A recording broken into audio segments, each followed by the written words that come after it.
From the river in Mississippi, there's a lifetime warranty on the bill. Faster and more maneuverable like a ski boat, and better fuel mileage than any pontoon on the market. With 350 horsepower, a Bailey custom boat will go 0 to 60 in about 6 seconds. And our custom boats are Coast Guard approved for offshore and virtually unsinkable. We'll be showcasing our custom boats at different lakes over the next few weeks. Find out where at BaileyCustomBoats.com. On YouTube, Instagram, and TikTok. We're taking orders now for 2023 delivery from April to May. You gotta pay to play. BaileyCustomBoats.com. This hour of the Blitz is brought to you by Fleming Roofing and Restoration. Online at FlemingHSV.com. Welcome to the evolution of sports radio. You see, in this industry, just like in life, everything evolves. Call 256-576-4977 to make your audible for the Blitz. That man is playing Galaga. Thought we wouldn't notice, but we did. It's the Afternoon Blitz. Here are your hosts, Smokey, Captain Cool, and the Bandi Man.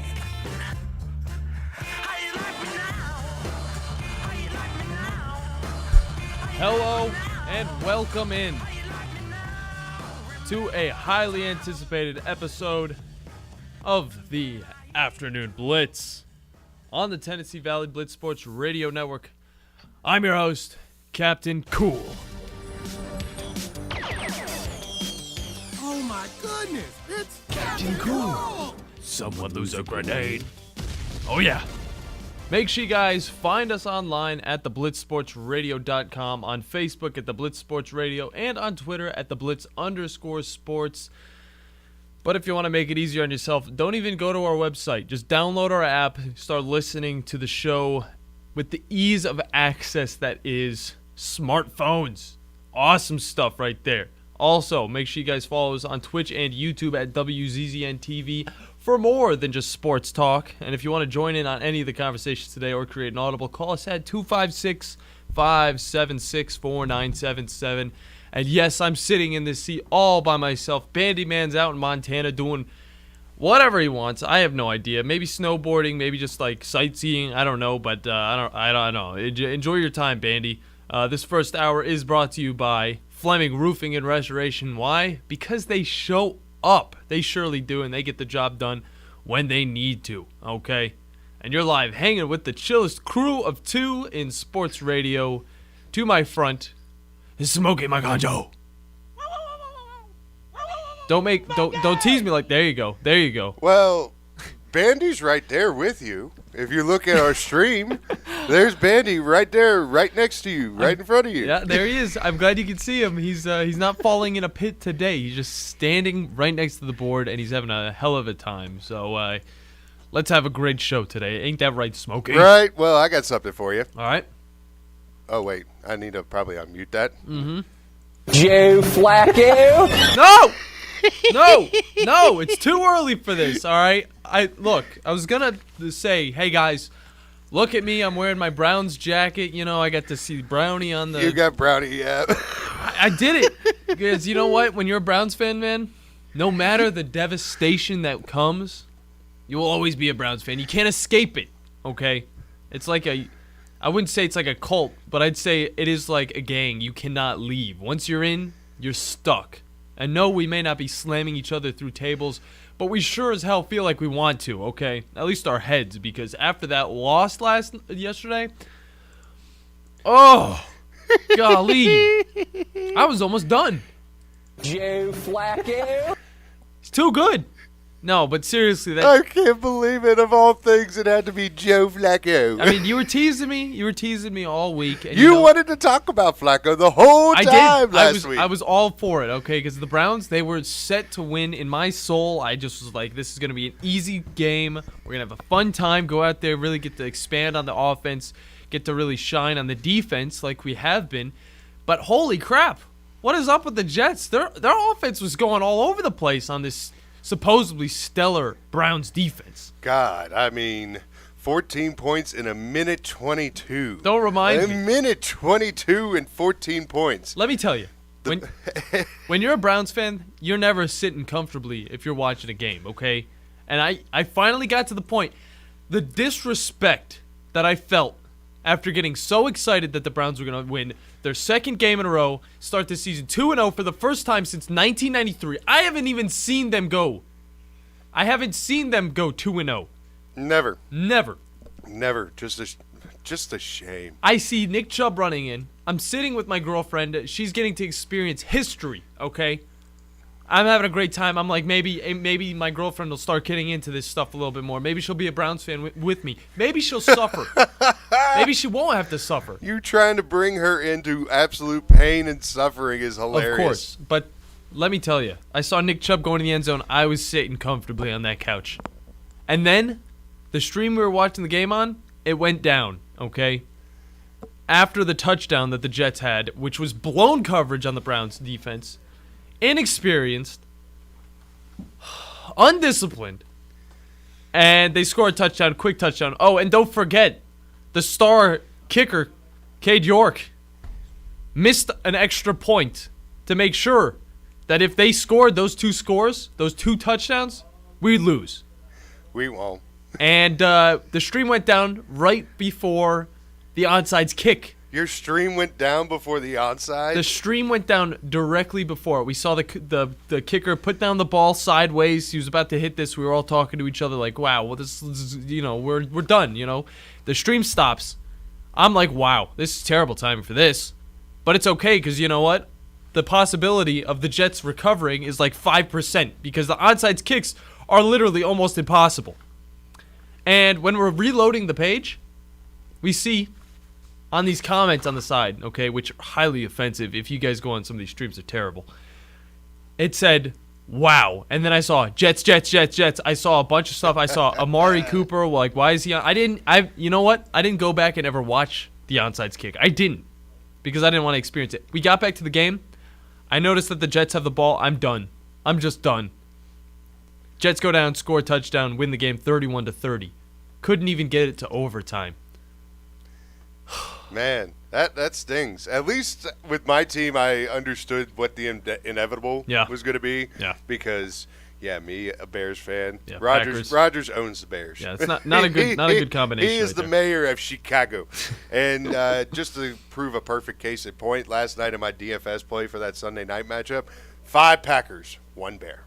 Okay. So, I kind of knew that this was happening, and I was prepared for it. At least I won a little bit of quiche. Hey, that's all that really matters. We had some people going off in that game, but we'll react to it all on the cool segment of the show because that's what it's all for.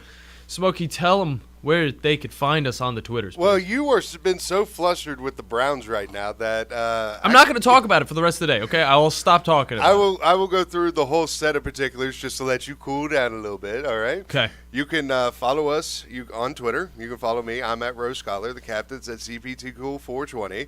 The show is you can follow us at the Blitz @Blitz_sports. Follow our sister station, 97.7 The Zone, at 977 ESPN.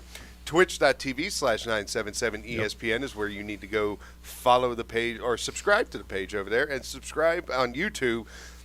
Just search 97.7 The Zone on your YouTube search. Take you there quicker. Yes, take you much there quicker. Take you there much there quicker. Dang darn, I'll tell you what right now. Speaking of boonies, how about that thing in Boone, North Carolina that happened over the weekend? I don't know if you caught that. The ending of the Appalachian State and Troy football game. Oh, yeah, dude. That was football. That was where the place was. That was where all the fun was. What a hell of a finish right there with the Hail Mary, Appy State coming out, pulling out the victory from the jaws of defeat.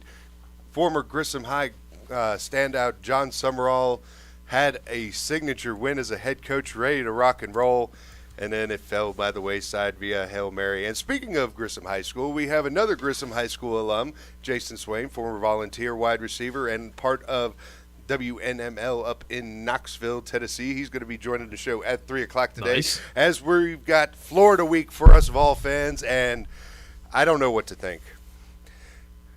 It's been 15 out of 16 that Florida has won. Jeez. Last time game day was in Knoxville was in 2016 against Florida. game day is going to be in Knoxville this weekend. They chose Knoxville over Lawrence, Kansas, which a lot of people wanted to see game day go to Lawrence because of undefeated Kansas versus Duke. Not so fast, my friend. And now the opening lines come out, and the Vols are a double-digit favorite. As they should be. There's this thing that us in the Vol Nation know, and it's called BVS, as in Battered Vol Syndrome. Not Batman versus Superman, but Battered Vol Syndrome. I feel like I got that for the Browns. Yeah, BBS, Battered Brown Syndrome, right there. But if Tennessee messes this up, I don't know. I don't know what to do with myself. This game should be a victory. Florida should go down and just Anthony Richardson's Heisman hopes they're already done for as it is, but they should be absolutely crushed. 0 touchdowns, 4 interceptions, by the way, for the season for one Mr. Anthony Richardson, as Florida squeaked by against South Florida this past weekend. It's like Tennessee's trending up with a nice victory over Akron, 63-6. Yeah. Everything needed to be done. Only issue is that there's some particular injuries that need to be figured out. And Jabari Small, Cedric Tillman, number 1 running back, number 1 wide receiver. We need to see how they progress during the week, and that's what we'll ask Jason Swain coming up at 3 o'clock today. There you go. But, Captain, lead it away. All right, I guess I'll lead it away. I'll muster up all the energy I got from crying all last night because I just couldn't get the Browns game out of my head. And then also I watched Cyberpunk Edgerunners, which actually almost pushed me over my limit of sadness for the day. But I'm going to talk about a little bit more of that later. Today is Monday, a Madhouse Monday. Madness. Madhouse. Completely madness. Or Reaction Monday, whatever you want to say, because we had a lot of football, a lot of sports, a lot of fun games. And Yes. sad games, terrible. But I will say they were very interesting to say the least, okay? But here's what you need to know in football and sports and other things today, okay? Arizona State and Herm Edwards break up after 3 underwhelming games into the season. Week 3 included a loss to Eastern Michigan. Oh, Arizona State's not looking so good, but hopefully they can figure something out. Maybe they can have some sort of a rebuilding session go down before the end of this season, okay? Yet another week passes and Aaron Judge continues to be consistent. Now, last week, Judge, the Yankees, they were kind of back and forth on winning games, winning 6 of the last 10. But one thing we can always count on is Judge absolutely clobbering these balls over the fence. Jeez. Are you believing me yet? Are you believing me yet? He hit 2 home runs last night against the Brewers, meaning he's at 59 on the year, okay? Roger Maris, his record's going to be an afterthought, okay?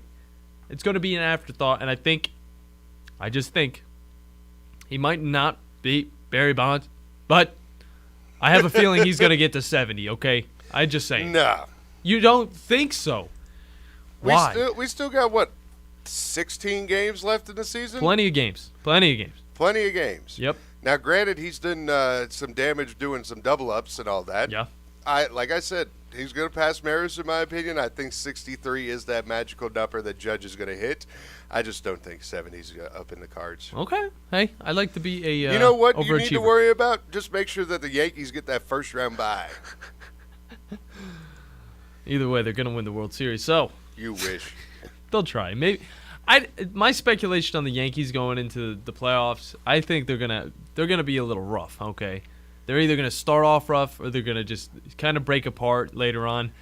I don't, as much as I want to say it, and I'm not gonna, and I don't care. Maybe I'll jinx them in the right way, but I just don't see them going all the way and winning this World Series. All right, not this year. Even though they had an amazing performance this season, winning so many games, just going off and just running away with it after the All-Star break. They've just looked like a totally different team.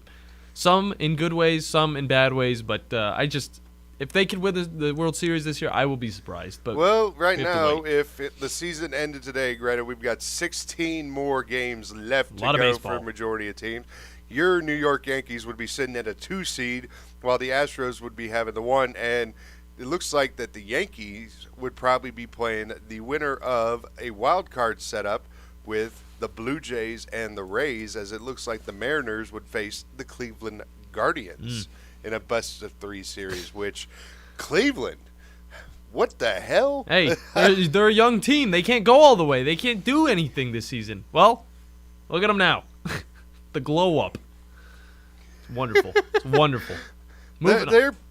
Patrick Mahomes has a higher payroll than the Guardians team. True that. Hey, but there's something to be happy about in Cleveland, I will say. Even though I'm not even a Cleveland Guardians fan, I am a Cleveland Browns fan. So I feel for the people in Cleveland. But at least some people have something to be happy about. And the Guardians are doing spectacular as of late. It makes me happy. Maybe they'll hold on to the Browns a little bit longer. Maybe they'll forget it and move on to a different team. I hope not, because this Browns, I don't think it's going to happen. The Browns fan base is just so strong. But moving on. Well, just to do something real quick, as we got to give love to the National League and our sister station 97.7 The Zone in the Tennessee Valley, because they are a Braves affiliate. Of course. If the NL ended today, we would have Dodgers as your 1 seed, Mets as your 2, and then it looks like the Cardinals will be taking on the Philadelphia Phillies in the first round of the wild card, the best of 3, while the Padres and Braves would go for a best of 3, and that's a spicy little best of 3 right there. It is. It's crazy. So these playoff matchups are going to be Rays and Jays are going to be one that I'm going to be also very intrigued with, and that game it looks like that 3-game series would be in Toronto if it ended today. It's just a bunch of spectacular games about to be played. I'll say that. All right, and the Yankees. Going over to the Yankees just for one last thing, okay? The Yankees are going to be playing the Pirates for the next 2 days. Okay, they're playing the Red Sox afterwards. On Thursday, they start their little home stretch, and then they go to Toronto and play the Blue Jays. So, the Blue Jays will probably be the next competition they actually have to deal with, but you never know because the Yankees have been losing a few games. But again, Aaron Judge, home runs. Looking at these next few games for the Yankees, you gotta hit at least 7 out of all of these. At least 7. I'm telling you, he's gonna go off. But it's just something to look forward to. Also, the Braves, I'm looking for big things from them. I think they are they've just tried to catch up to the Mets all season. Finally did. And then Ozzie comes back and then he goes out, not within a week. Yeah. Like he's done for the rest of the year. Just like signing him long-term for that amount of money seems like the best decision ever for both parties, the Braves and Ozzie Albies, because if he tried to get a contract right now, he wouldn't get paid. Oh, yeah. No, it wouldn't. But moving on to the next big story you guys need to know, which you guys either care about or you don't, but the champions have been crowned in the WNBA. Let's go! What? Did you not hear about the Las Vegas Aces? What the hell are you talking about? I'm talking about women's basketball. The Las Vegas. I know you're talking about women's basketball, but why is that in the opening segment? Because it's big news. We got a championship game that ended, and you know what? Las Vegas takes home a champion. They're champions. They're champions. I don't think they've ever had a championship team. Becky Hammon wins her first WNBA championship. Yay! The last time they were this close to winning a championship, was it the Las Vegas Knights? The Vegas Golden Knights in the Stanley Cup final their inaugural season, I remember. Yeah, they were stacked that year.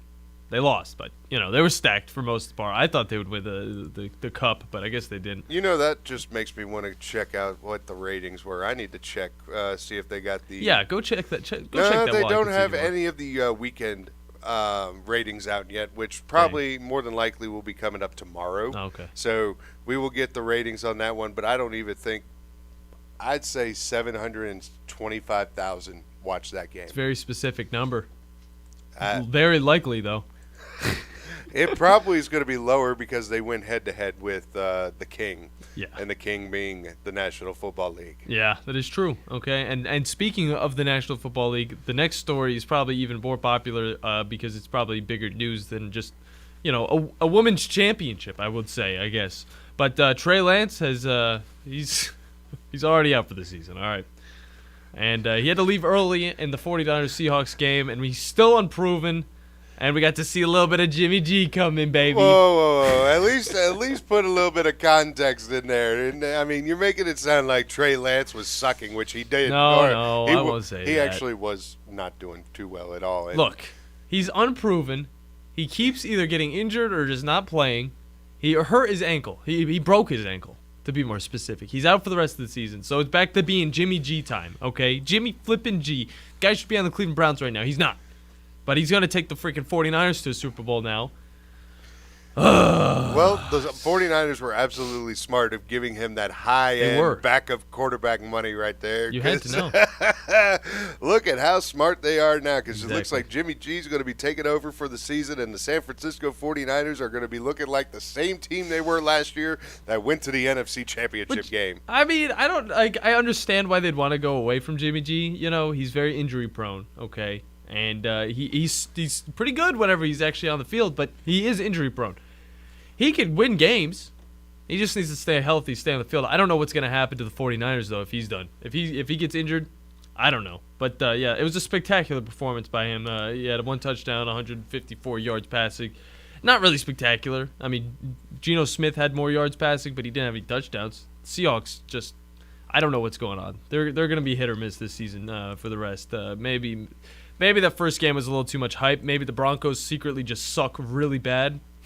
We'll talk more about that. Honestly, that just baffled me on the way that Denver and Houston were neck and neck with each other, and Nathaniel Hackett is. I think Denver might be like, yeah, we hired the wrong dude as our head coach right now. As of now, it's looking like that because they have a Super Bowl quarterback and they have a pretty decent team altogether, but Judy being injured didn't help out. Yeah, that did not help out, especially with me because he's on my fantasy team and I only got like 2 points from him, so that sucks. But moving on, Albert Pujols hits his 698th home run on the 16th to make him 2 away from the historical 700 mark. Excited to see that. Excited to hear about that. What a goat going into the last season. And it's just going to be great. It's just going to be great to see him actually hit 700. It's going to be all over the place. Let's hope he does it. And over the weekend, we also got some surprising gaming news with a ton of GTA 6 leaks after a hacker took gameplay screenshots from Rockstar themselves and posted them all over the internet. Everybody got to see that stuff. I'm going to talk about it more on the E-Play-by-Play, starring Cap Cool John Abraham. And Rockstar made a disappointment post pretty much saying, we're so sorry that we didn't want this to happen. But it did. The game got leaked. And we're going to keep working on it, but it sucks that you guys had to see this game early because we really wanted to hype it up and sell it to you for big monies whenever it comes out in like 2025. Holy crap. It's forever.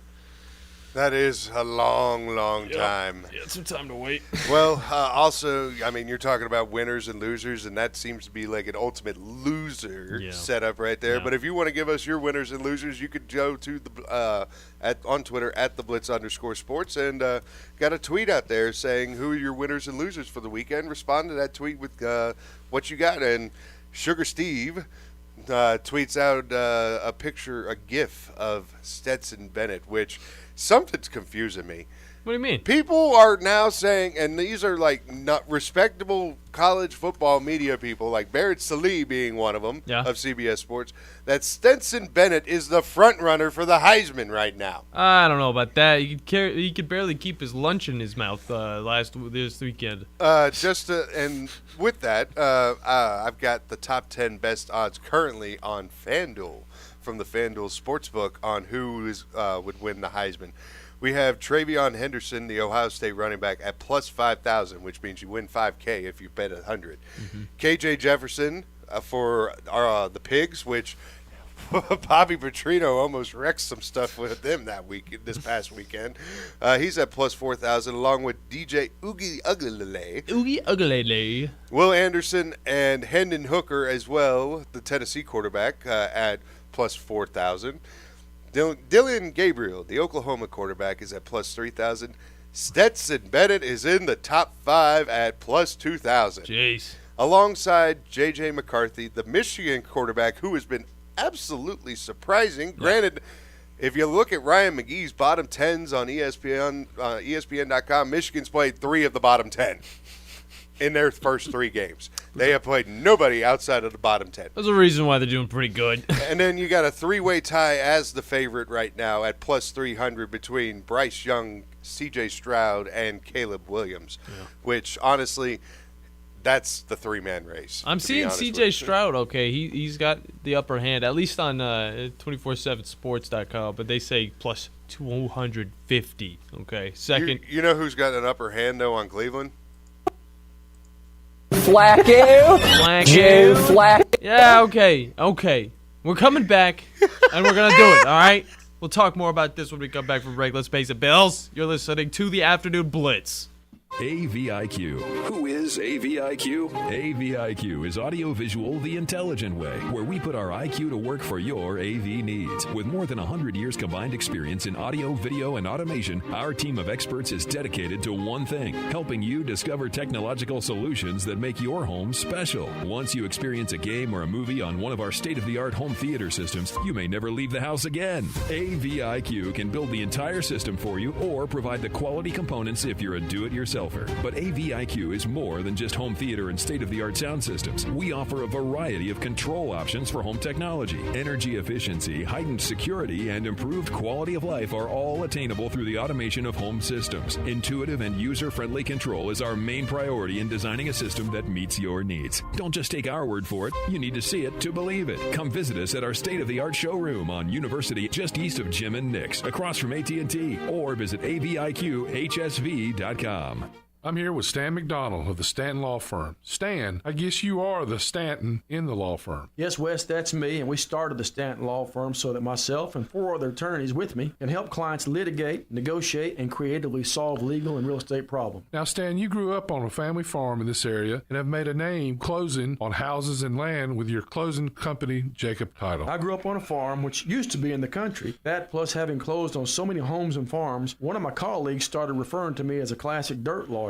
Now, I didn't know how to take that at first, that tag, but I realized that's exactly what I do and what I am. And I know the attorneys at Stanton Law Firm are regular listeners, and we plan to have you on periodically. You and I have seen have impacted this community. Stay tuned, and you may hear about friends like Steve Booker, Clarence Johnson, Thomas Boyd, and even a few of those offensive line hogs like Hoss Johnson, and maybe you remember some other of those guys too. I remember Clarence Johnson. He beat us one year. He was unbelievable. No representation is made that the quality of legal services to be performed is greater than the quality of legal services performed by other lawyers. With us today, Dr. Tracy Lowry of Best Vein Care of Huntsville. When we evaluate a patient and they indeed have significant venous disease, most third-party payers, private insurance, Medicare, require us to treat every patient conservatively at least 90 days. Conservative treatment includes increasing ambulation, elevation of the legs, and the wearing of compression stockings. It's very common for folks to come see us in March or April wanting to have their veins fixed before they go into swimsuits starting in June.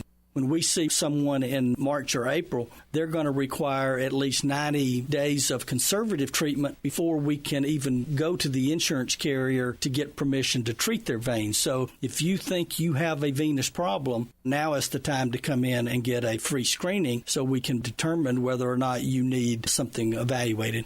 If you have a vein problem or you think you may have a vein problem, now's the time to contact us at bestveincarehuntsville.com.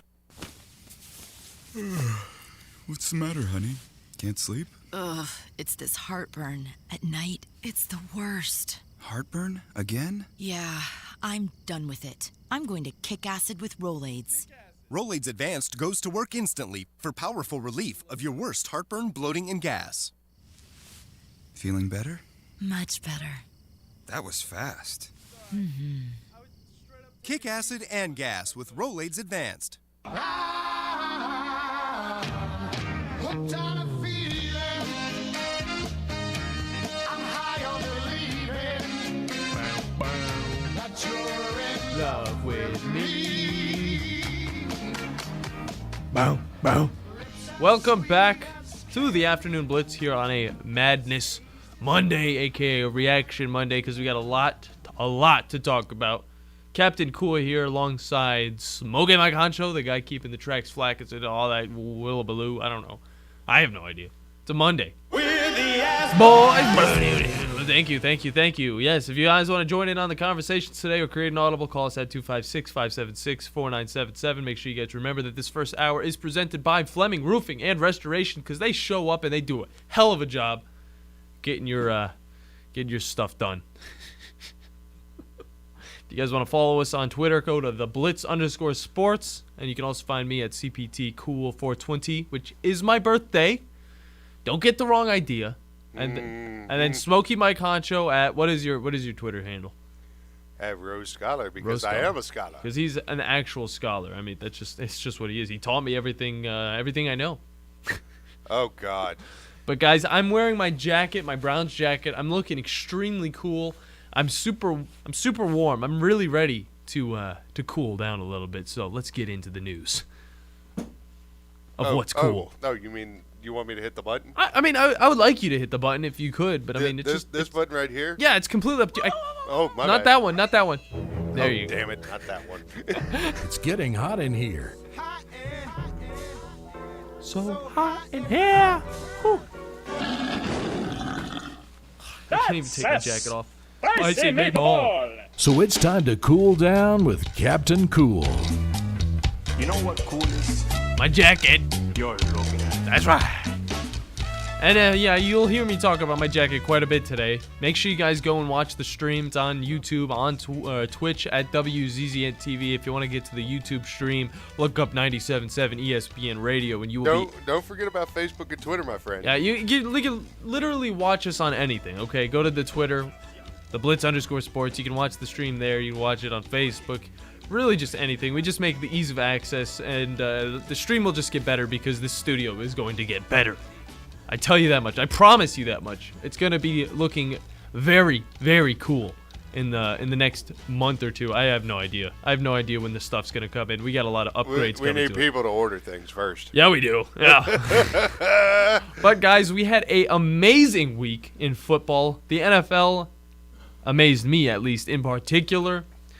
And we're going to definitely talk about some of these games. We had some close matchups. We had some shutouts by unlikely opponents, and we had some insane, and you know what? Somewhat downright disrespectful comebacks that should not happen. Disrespectful? Yeah, disrespectful. Joe Flacco. Jets. But, heartbreak's a part of the season, guys. Don't make me have to go here. Joe Flacco. You're gonna be. I'm not gonna talk about it anymore. You talk about it. I keep on playing Van Pelt. I'm not gonna talk about it anymore. I swear I won't. But let's get into some of these games. You're gonna be saying Joe Flacco for the rest of your life with the way you're talking. Man haunts me in my dreams. Okay, he beat us on the Ravens. He beats us on the Jets of all teams. The Jets, the team that we have been able to write off these last few years. But I'm not gonna talk about it anymore. All right. First game we're going to get into. Keep on talking about it. First game we're going to get straight into. Panthers versus Giants. Smokey, we had a close matchup. Baker Mayfield was really just looking a little shaky at the beginning. I think he fumbled like twice right off the bat. And, they kept it close, all right? The Panthers kept it close. But the Giants, what did I say? I said Friday the Giants are going to pull away with this because Saquon Barkley may have not had the greatest game. But that's okay because Daniel Jones had a great game. And don't forget, his wide receivers did great as well. The Giants come from behind and win yet again, even though it wasn't as impressive as they did against the Titans in Week 1. It was still a solid performance, and I got to give the claps to the Giants because Baker Mayfield is now 0-2 for probably the second or third time in his career, mostly because he played for the Browns, and they just can't seem to win. One of the unlikely games, this one surprised me, okay? I forgot exactly who I picked last week on Friday. Colts versus Jaguars. What did I? Yeah, it's somebody help me with that. It's a laugh. It's a laughing fest right here. Okay, Matt Ryan looking to be the savior of the Colts. All right. I'm laughing in pain with this one, like you are with what happened in New York City this past weekend. Why? Did you have like a parlay on some of these teams? No, it wasn't a parlay, but general DFS when you're playing fantasy or when you're playing DFS, a general good state of mind if you're doing a full lineup slate is if you pick a quarterback, double down and get a wide receiver of the said same team. Like say if you wanted to get Tua Tagovailoa, you would get Tyreek. And if you would have done that yesterday, you would have had about 100 points. Mm-hmm. So I had Jonathan Taylor. You generally mix a not a quarterback, but a running back with a defense because you're expected the team to be ahead in the game. Yeah. Never were they ahead. Yeah, and I feel like with the Colts, I mean, they have such a stellar running back. He only ran 9 times. He only got 9 attempts. Yeah. Okay. This is worse than how I would feel as a Browns fan. Seeing it, because Chubb got plenty of runs, okay? He got plenty of runs. He's also getting plenty of blame according to the Browns' Twitter. Which is bullcrap. He shouldn't, okay? Chubb did. I know that people say, oh, what a selfish touchdown. I saw some of those comments. I'm like, the guy's a beast. All he knows is to get in the end zone. It's the defense that needs to stop the dang Jets from getting down the field in like 2 seconds. But that's exactly what they did. And also the hands team looked abominable. But, yeah, I mean, he has 40 attempts. Jonathan Taylor has 40 attempts, 215 yards. You could tell his first game, he played pretty well, okay? This game, you didn't feed him enough. That's what I got to say, okay? The Colts just sitting at not the bottom of the barrel when it comes to the AFC South standings, but we'll see after tonight's game with the Titans, with the Bills, okay? Titans and Bills tonight. But Indianapolis so far is sitting third in the division where the Jaguars are sitting first. And they are, I just don't know. I don't know if I could believe this hype. This is kind of the most backwards AFC South standings I've seen in a long time. We got Jacksonville first. Houston, who hasn't even won a game, sitting at second. Indianapolis Colts sitting at third because freaking the tie. Yeah, because it's the tie. But at the same time, okay, in the division, Indianapolis is 0-1 because of the stupid tie that they had week 1. But and then the Titans sitting dead last, which might change tonight. I don't think it will. I think they will be 0-2 because the freaking Bills they're just that team. They got the dog inside of them, okay? But yeah, Jaguars surprised everybody, and Trevor Lawrence put up a spectacular game. 235 yards, 2 touchdowns. Great job by him, as well as James Robinson getting 23 attempts. Okay, let me tell you, 23 attempts compared to Jonathan Taylor's 9 attempts. Jonathan Taylor had 54 yards in this game, whereas Robinson had 64 out of 23 attempts, and he had 1 touchdown. Spectacular performance out of the Jaguars. They're gonna get the surprising team of the week applause, but it wasn't as surprising as the Dolphins. 28 points in the fourth quarter alone. Tua Tagovailoa, however you spell to do his name, I'll never get it perfectly right. 469 yards, 6 touchdowns. 6. Not 1, not 2. 6. As well as Tyreek Hill going off. And Jalen Waddle with the amazing waddle that is his touchdown celebration. Lamar Jackson was looking solid, okay? This game was pretty much all Ravens, which I said it would be. I said I don't think the Dolphins will be able to get another win up on that win count. I think they'll be 1-1 by the end of this game. They surprised me. It was a battle of 1-0 teams. And the Dolphins really showed out, and Tua looked like he was playing college football again. Went amazing. That game was just spectacular to watch. Dolphins win it 42-38. That was just, I mean, first of all, have you seen that many people in South Florida waddle like a penguin? I know. It's the opposite of what you do in Florida. I mean, I'm just like, are you kidding me? Yeah. All these waddling, like, every other person was just pulling out a waddle, and I'm like, no. Well, it is typical for Miami to do something like that. Do something wacky. Some wacky celebrations. It's cute. It's cute, but it's a little cringy. I mean, when you see a bunch of people doing it. It just shows that Tyreek, how influential he can be on a team, because Jalen Waddle was doing good. Well, I mean, he had a decent season last year, but with the help of Tyreek on the other side, it's just leaving him more open, where he's getting more of these opportunities. And that first half of the game was the Jalen Waddle show. It was the second half, the fourth quarter especially, that became the Tyreek Hill show. Oh, yeah. The Dolphins are for real. The Dolphins could easily give the Bills a good competition, and I don't think the Bills can say that they have this AFC East already wrapped up with the way the Dolphins are playing. And I'm surprised, though, with how the Dolphins kind of started this game, but then they ended it so dominantly. I don't know if the Ravens gave up, but it makes me feel a little less bad about the Browns' situation because all of the AFC North teams lost. Terrible weekend for that. But you know what? It means just nothing happened. This whole week has just been it just doesn't exist for me except for looking at these other games. It makes me happy to see. Okay, even Lamar Jackson had a spectacular game. When you throw 318 yards for 3 touchdowns, I mean, you're winning the game, especially because he had to run every single freaking time. It was 9 attempts running, 119 yards. The man he just does it all. But that might be where it's kind of a detriment to the Ravens, where he's kind of got to do everything. But moving on from that one, Patriots-Steelers. Okay. Oh God, this was the hardest watch of. And granted, I watched Red Zone for all of the Sunday. Yeah. You know how bad of a hard watch it is when you can only see that particular game twice when you're watching Red Zone? Yeah. It's like it's one of those games that you forget was even on, except for if you were listening to 97.7 ESPN Radio. We did have this game on our Airstreams, so that's another reason to listen to that channel as well as just listening to the Blitz just because all the great coverage. We do it all, okay? Oh, that reminds me.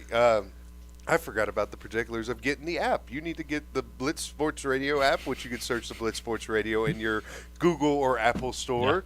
Yeah. And also our sister station, 97.7 The Zone. You could download that app, too, to where you can listen to a plethora of sporting events like, let's see, Army football, Alabama football, basketball. The sister station, 97.7, is the affiliate for Alabama. Braves. We've got Braves. We've got Falcons. We've got high school football. It's literally you got it all. You really got it all. If and you then like sports. When wintertime rolls around, we don't dial back the notch. We got UAH basketball. We got Huntsville Havoc hockey.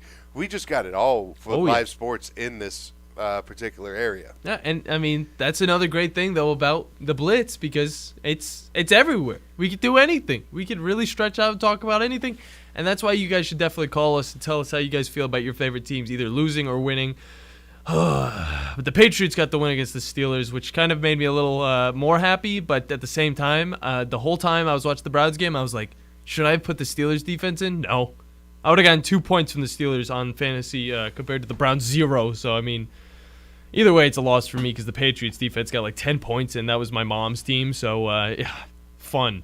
But both these quarterbacks, Mac Jones and Mitchell Trubisky, had pretty decent games. Mac Jones played the better game, but in the running game as well, it was just all pretty much the Patriots in this one. But I mean, it was close. It was close. Moving on though, Jets versus Browns. I want to freaking die. Joe Flacco, 307 yards, 4 touchdowns. 4. Seeing that. Wait. I thought we weren't done talking about this. We're done talking about it, but I'm just going to say this. Joe Flacco. Yeah. Seeing 4 touchdowns by Joe Flacco, I'm going to have to get away from this mic because you know what? This is your fault. Hey. You were talking all this Flacco, all like from before the season to now. You were talking Flacco this, Flacco that. I don't think he's a bad quarterback, okay? I were so enthralled with Flacco beating all 32 teams that you just kept on talking about him more than Patrick Mahomes. He didn't need to beat the Browns again, okay? He just needed to beat the Ravens week 1, and he needed to beat I think it's the Jaguars in the last game of the season, if he's even playing by then, okay? But this game, I've never been so upset in my life to be a Browns fan. Last time I felt the feeling of emptiness. 0-16 didn't make you feel that way? I didn't care. I slowly just knew that we were losing all the games. So I was just like, you know what? It's history. Whatever. The last time I was this disappointed at a loss that just came out of nowhere, that just hit me in the gut, that could have went to overtime, was the Browns versus the Ravens a few years back with the kick 6. Emptiness across my heart. A great game. Just great performance by the offense. Terrible defense. Horrible. And Jadeveon Clowney's out for this week. And he's out for this week. And he did great. I mean, with the strip sack, I mean, he got the ball. We were solid. The Browns were solid. But they just did the Browns thing. They just lost with a minute and something left to go in the game. Minute 22 was when that first touchdown hit. I'm going to throw up. All right. And then exactly a minute later was when the second touchdown hit and the extra point. I can hardly complain. About the offense for the Browns. So your kicker could kick a 56-yarder and win the game. We call him Big Leg for a reason. And look like he could boom it from 70, but he can't make an extra point. It's terrible. Everything's set up the way it would need to happen for the Browns to lose that game, and it was just horrible. And Amari Cooper did great. I put him in my fantasy team because I knew this game he'd probably do really well. I figured that they were going to pass it a little bit, and every single time they passed it, it was almost to Amari Cooper. With 9 receptions, he had 101 yards, a touchdown. Man scored 25 points for me on fantasy, PPR league, okay? He was the second best performance, second surprise performance, because Packers running backs are just something else. But let's move on for this game because I'm pissed. I'm done with it. Oh, he's so mad. Look, if I watched the highlights before this show, I would literally be talking about this the whole time, so I'm not going to talk about it anymore. I'm done. Okay, moving on. Buccaneers Saints. You know who also feels pain? Tom? I'm surprised he didn't die. No. Who? Falcon fan. Yeah, we're almost there. We're almost there. It It was almost the Rams fans that would feel like that. But Buccaneers Saints, I at this point I think that Tom Brady's actually paying the refs bull crap. Jameis Winston had definitely a better game. 236 yards on a touchdown pass to Tom Brady's 191 touchdown pass. He's the defense. He's relying on the defense, okay? After that one call that was supposed to be unsportsmanlike conduct, the defender jumped into one of the players for the Buccaneers and barely touched. Marshawn Lattimore, and then Mike Evans comes in like a hot I'm not even fire. talking about that one. I'm not even talking about that, which I'm glad that Mike Evans got kicked out of the game. I thought it was cool that he was backing up his quarterback. I think respect to him, but you know what? He's on my mom's team. So when he was gone, I was happy. He's suspended for a week, too, and he'll be out for this upcoming week in the Bucs home opener. He was still the number one wide receiver on that terrible Buccaneers offense that ended up scoring 20 points against the Saints 10. I think Tom Brady might be doing something over there, so I'm starting to slowly dislike him a little bit more. Plus, seeing his chiseled face now, I think he got something done, and that just makes me even more mad. Lions almost gave up something. Lions were actually very surprising this week against the Commanders. Carson Wentz couldn't do really anything until, he started doing something in the second half. 337 yards passing, 3 touchdowns, amazing Carson Wentz numbers. I used to be a fan of this man. I'll say that. Jared Goff, 4 touchdowns, 256 yards. The Lions just played a better game. They almost gave it up though at the end, and I'm glad they didn't because it was a good surprising win. I said that the Commanders would win, but I'm not even mad. The Lions did great. Falcons Rams. The Rams almost did a Falcons move. Also, it was like 28-3, which is just forever just haunting Falcons fans. But the Falcons almost came back, and I thought that was a spectacular performance by Marcus Mariota, scoring 2 touchdowns late in the game. He almost came back and won this one. Matthew Stafford did a little bit better with 272 yards passing with 3 touchdowns. And don't forget Henderson Jones, 10 attempts, 47 yards. He didn't really do anything. Rams were solid. Cooper Kupp, always solid. It pisses me off. I love him so much. I hate him so much. He's on my mom's team. 49ers had a stellar win with Jimmy Garoppolo winning 27-7 against the Seahawks. Cardinals game. Oh my gosh, Cardinals Raiders. We're going to have to speed through these because we're getting close to the end of the segment. Cardinals and Raiders. I'm not even going to get to talk about I had some other things I wanted to say. I'm not even talking about them. I'm going to talk about them in the next segment. Cardinals Raiders, you mean the Kyler Murray 85-yard scramble to get 2 points? To get 2 points. Yeah, that was pretty awesome. But we can take a quick commercial break, and when we get back, Captain Cool will continue his NFL thoughts, and I will keep on making fun of him with Joe Flacco. No! I'm done talking about it. Let's get that break in here. You're listening to the Afternoon Blitz. The Blitz has been called. This is Wes Neighbors with Philip with Eagle Insulation, and we have an announcement to make.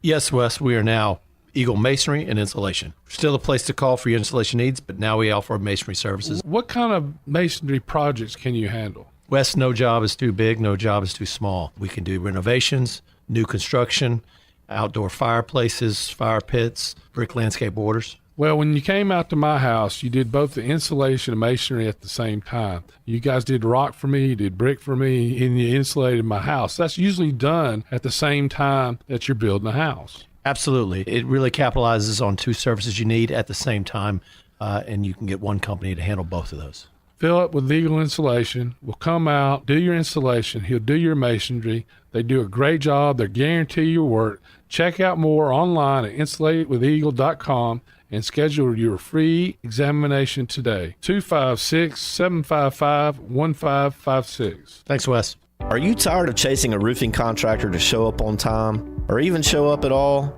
I'm Sam Fleming with Fleming Roofing and Restoration. Our motto at Fleming Roofing is we show up. Our goal at Fleming Roofing is to provide the reliable customer service that you deserve, and we have the resources to meet all of your roofing needs, residential, commercial, industrial, replacement, or repairs. We are manufacturer certified for roof coatings, single-ply membranes, and asphalt shingles. Whenever you need a roofing professional you can count on, call Fleming Roofing and Restoration. We are committed to finding the solution that meets your needs. We don't have quotas or heavy-handed sales tactics. Fleming Roofing, we have expert experience. We show up. Free estimates, residential, commercial, industrial, replacement, or repairs. Check us out at FlemingHSV.com. FlemingHSV.com.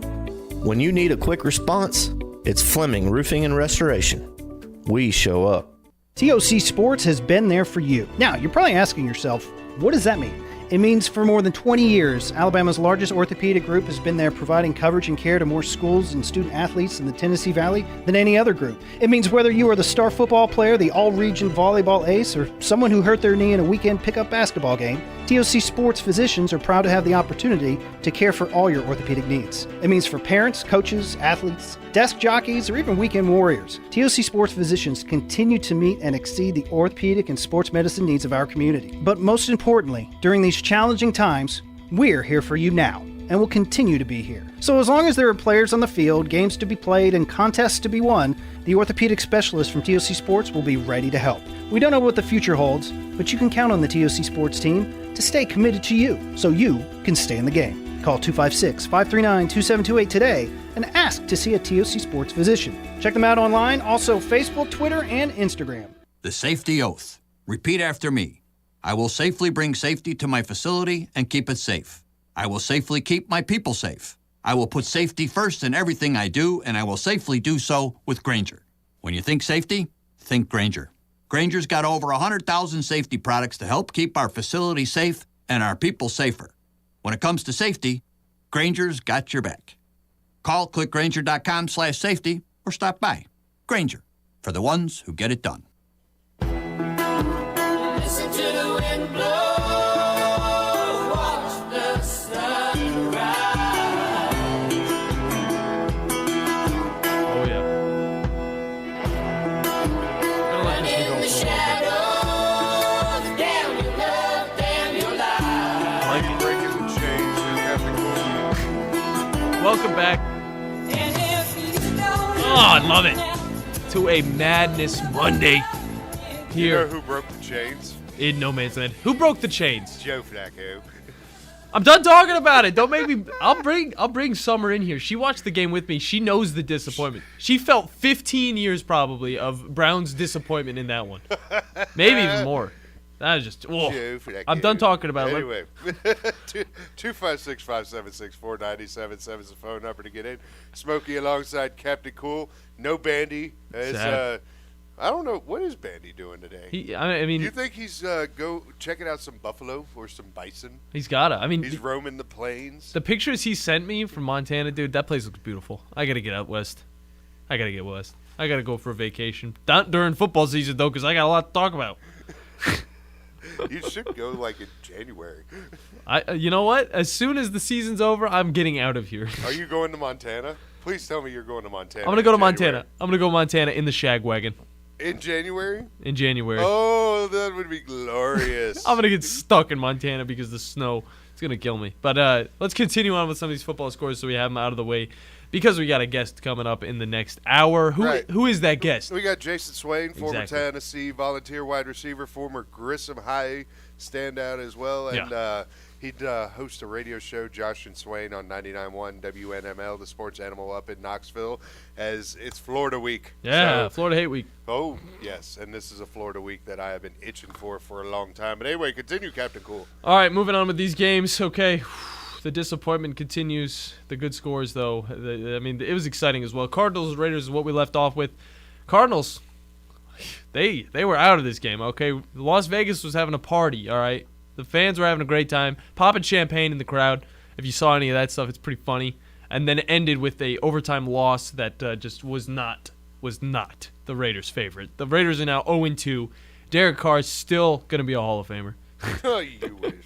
252 yards by him, 2 touchdowns, where Kyler Murray had 277 yards passing. Was a game that was very, Red Zone featured that a whole lot, and really it wasn't that good of a watch. No, I mean, it was a little lopsided. I mean, literally the whole time it was lopsided either one way or the other. All right? Either the Raiders were scoring first half, and then it just totally took a different turn. The Cardinals were just scoring nonstop. 7 points in the third quarter to the Raiders 3, and then 16 in the fourth to the Raiders 0, which took them straight to overtime.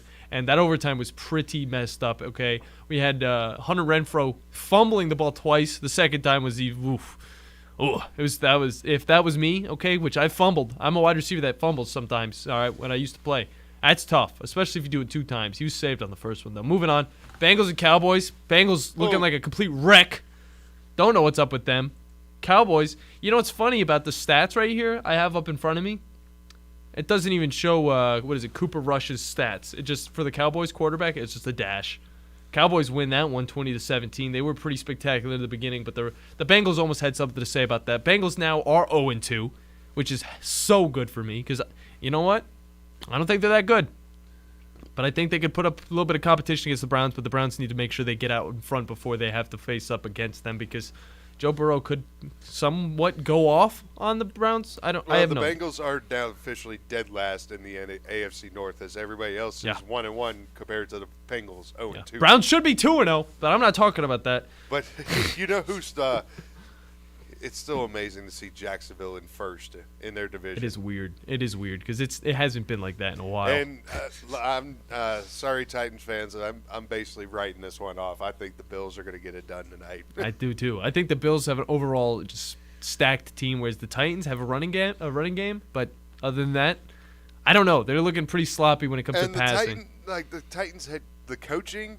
There's always something wonky. Yeah. Each and every game. I mean, Vrabel's a good coach. It's just he has some moments in each and every game that make you go, what in the holy hell did I just watch? Moving on, before we have to go to break, end this spectacular hour, Texans-Broncos. Broncos just don't look that good, I'm telling you guys. I'm telling you, all right? Even with Russell Wilson, spectacular guy. Let's ride off a cliff. Let's just say that. Okay, Broncos just barely won against the Texans. 1-1 Texans, whatever. Broncos are now 1-1.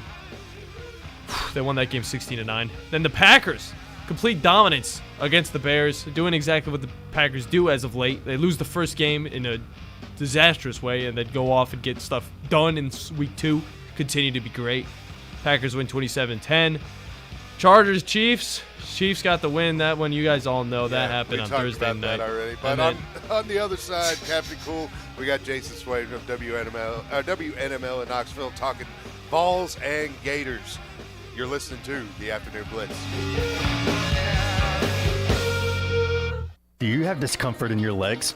Varicose veins can affect not only how your legs look, but how they feel. Symptoms of varicose veins include pain, swelling, aching, heaviness, and fatigue. Dr. Tracy Lowry of Best Vein Care of Huntsville can diagnose and treat your varicose veins with the latest minimally invasive techniques. Diagnosis and treatment is covered by most insurances. Call 256-715-7151 to schedule your free screening. Go to bestveincarehuntsville.com. Are you tired of chasing a roofing contractor to show up on time or even show up at all? I'm Sam Fleming with Fleming Roofing and Restoration. Our motto at Fleming Roofing is we show up. Our goal at Fleming Roofing is to provide the reliable customer service that you deserve, and we have the resources to meet all of your roofing needs: residential, commercial, industrial, replacement, or repairs. We are manufacturer certified for roof coatings, single-ply membranes, and asphalt shingles. Whenever you need a roofing professional you can count on, call Fleming Roofing and Restoration. We are committed to finding the solution that meets your needs. We don't have quotas or heavy-handed sales tactics. Fleming Roofing, we have expert experience. We show up. Free estimates, residential, commercial, industrial, replacement, or repairs. Check us out at FlemingHSV.com. FlemingHSV.com. When you need a quick response, it's Fleming Roofing and Restoration. We show up.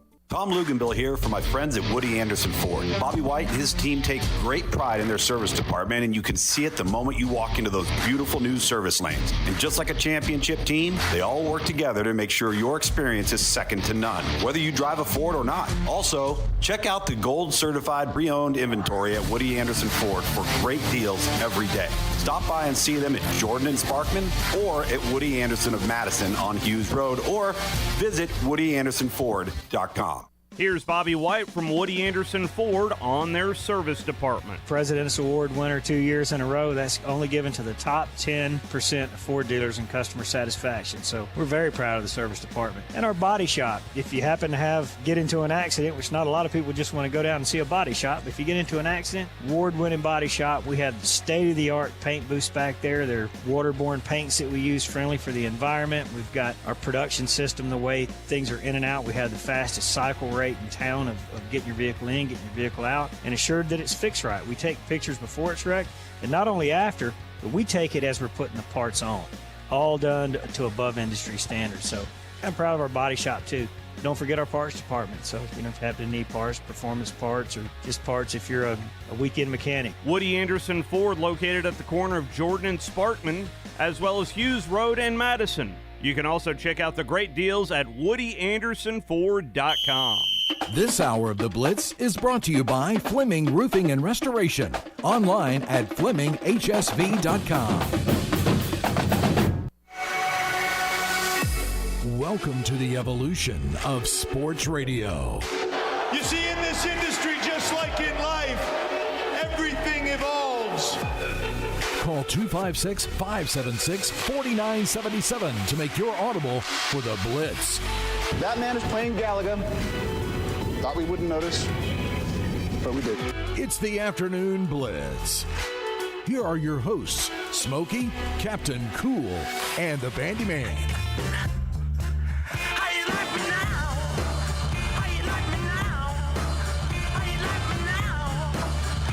Hour number 2 is live right here on the Afternoon Blitz on the Tennessee Valley Blitz. 256-576-4977 is the phone number to get onto the Neighbors Wealth Management Hotline.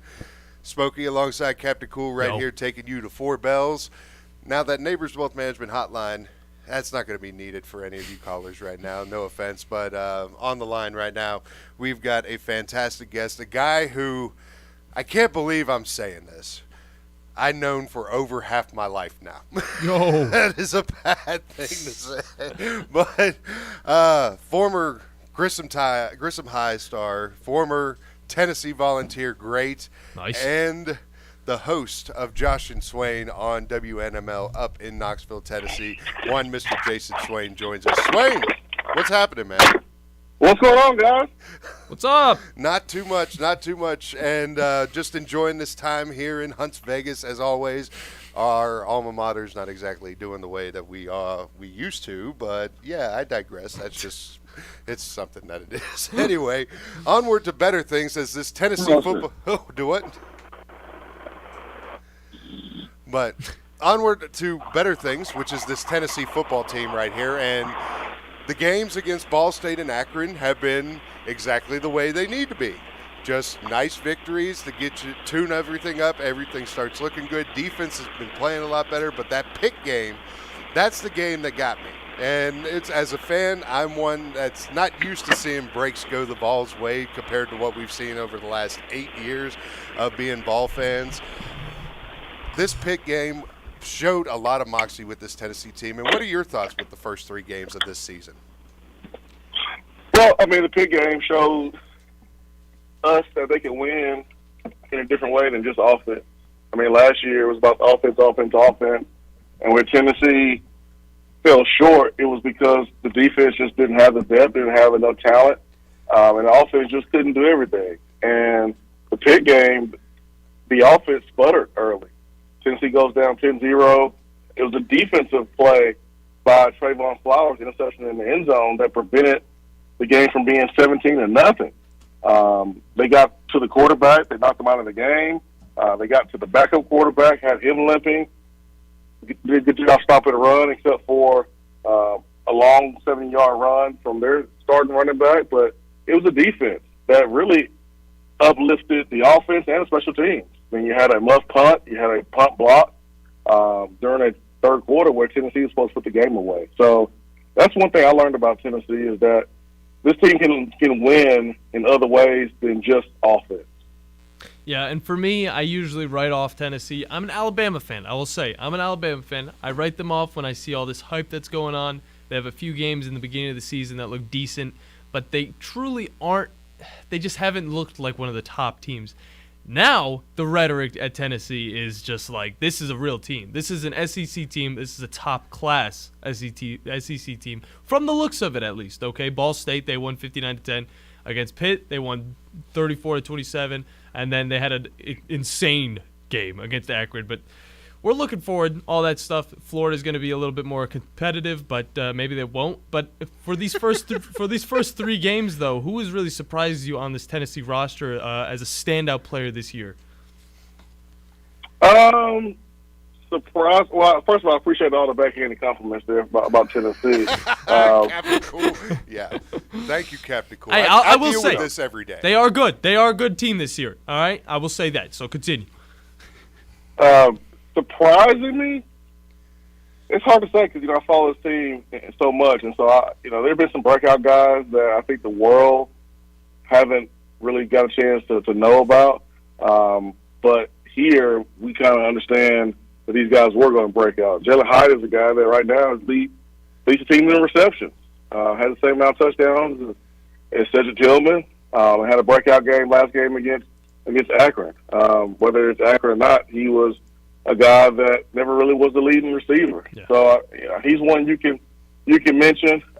Defensively, you can mention a guy like Aaron Beasley who just tore it up against Pittsburgh.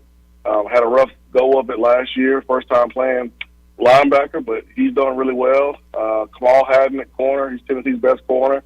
He was a guy that was battling in the rotation last year, but now he's solidified himself as the best corner. Had a pick in the first game against Ball State.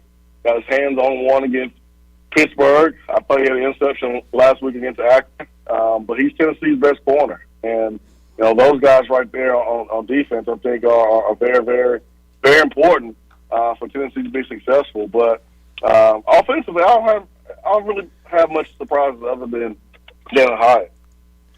Swain, the way that this season is starting to go around and the way that Florida is not looking as hot, a lot of people considered a certain particular quarterback over there a Heisman dark horse candidate, including the one that is sharing the airwaves with me right now. 0 touchdown, 4 interception, by the way. This is going to be probably the most hostile environment that Anthony Richardson's ever going to see. And is the game plan just going to be put all the pressure on him in the passing game? Or are they going to let Florida try and run the ball just a little bit? Or is it just going to be stop the running game and make him throw? I mean, if I'm Tennessee, I force him to do something that, he's proven that he's not elite at. He is an elite athlete. I think it was fair to put him as a Heisman dark horse candidate after the Utah game because he had a great performance. And but it's still early in the season. But I think if you're Tennessee, you look at the fact that he's not throwing touchdown pass. This is the first road game for him, the starting quarterback. So you want him to stay in the pocket. And it's not like Florida receivers have lit the world on fire so far either. They've had some transfers come in. Those guys are serviceable. We saw them make some pretty good plays against Utah. Not the same amount of plays against Kentucky. So I think Tennessee should expect Florida's A game. It's kind of how it happened, in this rivalry over the last couple of years. Florida has been at their best against Tennessee at times, and then they fall off and then lose later in the season to South Carolina and other teams like that, Missouri. And so Tennessee should expect Florida's best. And even with Florida's best, I think Tennessee, they play their best game, and Florida plays their best. I think Tennessee should win this game. Tennessee's a better team at this point, but it doesn't really matter who's better going into the game. It's about who executes the best on Saturday.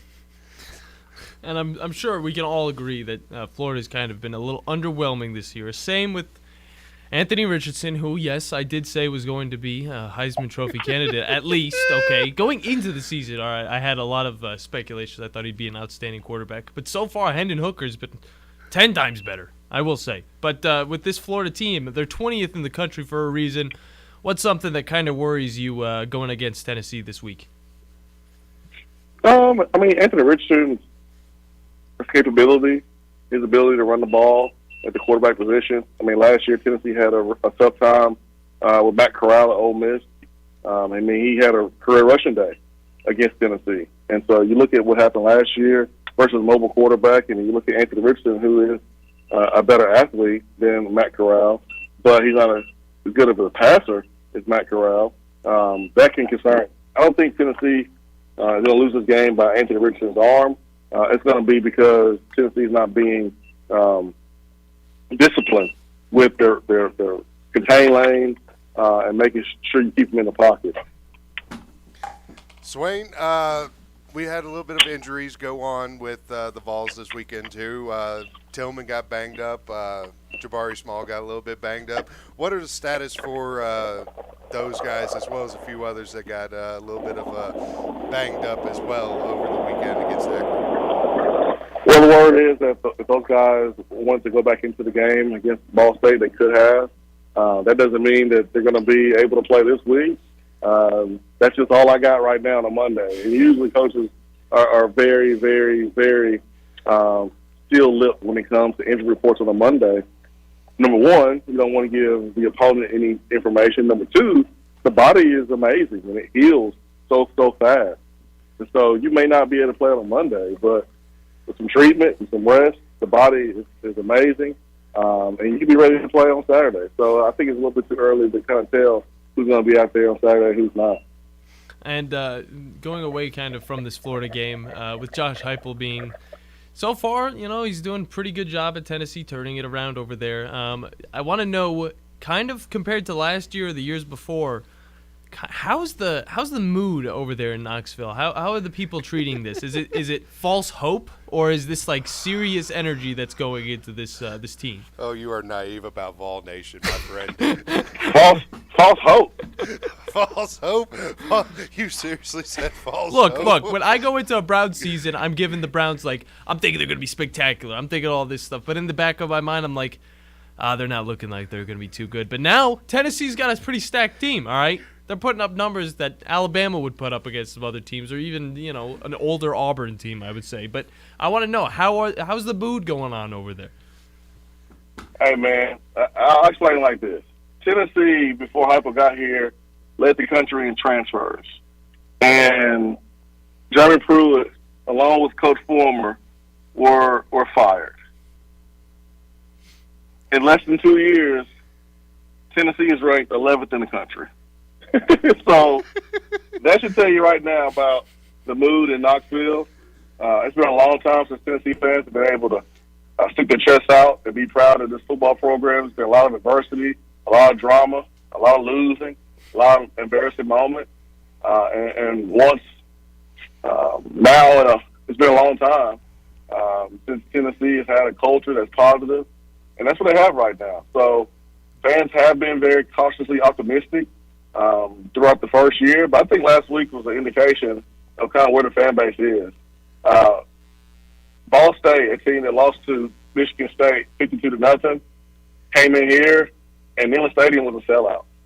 And so I think that's a telltale sign of where the fan base is with their optimism and how much they buy into Josh Heupel. So college game day is coming this weekend. I'm pretty sure fans are fired up about it.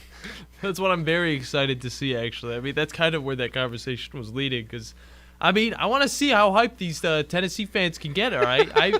I've only been on the no idea. I've been on the campus quite a few times, all right, Smokey, all right? I've seen these guys. They are very passionate about their football, and I'm kind of excited for them as well, even though I'm an Alabama fan. But it's just going to be great to see them go up against Florida and hopefully this week get a nice little win. But hopefully. Did you say you were a Browns fan too? Yeah, I'm a Browns fan. He's a Bama and Browns fan. I get to deal with this every day. Can't be too much of a bandwagon over here, all right? Well, we know you're not a bandwagon Browns fan. Right. But Jason Swain is a sports animal up in Knoxville, host of Josh and Swain, as well as you do your streaming Swain events still too for the Tennessee Prime, right, Swain? Oh, absolutely, man. We all over the place. especially during football season. So, we did the Swain event for a very, very long time. We continue to do that. Just sounds different, looks different, and maybe at different times sometimes. So I do that once a week. But Josh and Swain every weekday from 12 to 3. Then Tennessee Prime is a show we do Tuesdays, 7 to 8 p.m. Eastern Time for an hour. And we usually have 2 current players, part of our NIL show, and we get a chance to kind of learn more about them off the field, talk a little bit about their game on the field. But it's really a chance for college football fans to learn more about the players as humans instead of just football players. That's one thing I absolutely love that's been happening over the past year is like you guys with the Tennessee Prime up there. We've got Tom Abraham down here. He's got John Samuel Sanker, the Auburn captain, on weekly as part of kind of an NIL thing going on. What is your overall thought about these players being able to use the NIL to work their way into getting some shows and actually get into more of talking engagements to where it might help them prepare themselves for maybe a broadcasting career like, say, one that you have decided to do? Yeah, I think the NIL has been more good than what people thought was going to be bad. Everyone was all fearful of locker rooms being divided, and, people was counting the players' money and worrying about their taxes, which sounded like they were genuinely concerned, but they wasn't. It was called hating and jealousy. And I'm glad that the players are putting themselves in a position to make money off their own name, make money off their own work, their own image, the branding that they have been able to focus on. One thing I will say, you've seen less players getting in trouble around the country in the last year because of NIL, because they understand that it can affect their money. And so I think the NIL has been great. There's some things you have to address, obviously, with boosters and donors, being involved and probably having more power than you would like to see them have if you're a coach or if you are athletic department. But there's been so many awesome stories about quarterbacks and running backs and other players being able to share some of their earnings with their teammates.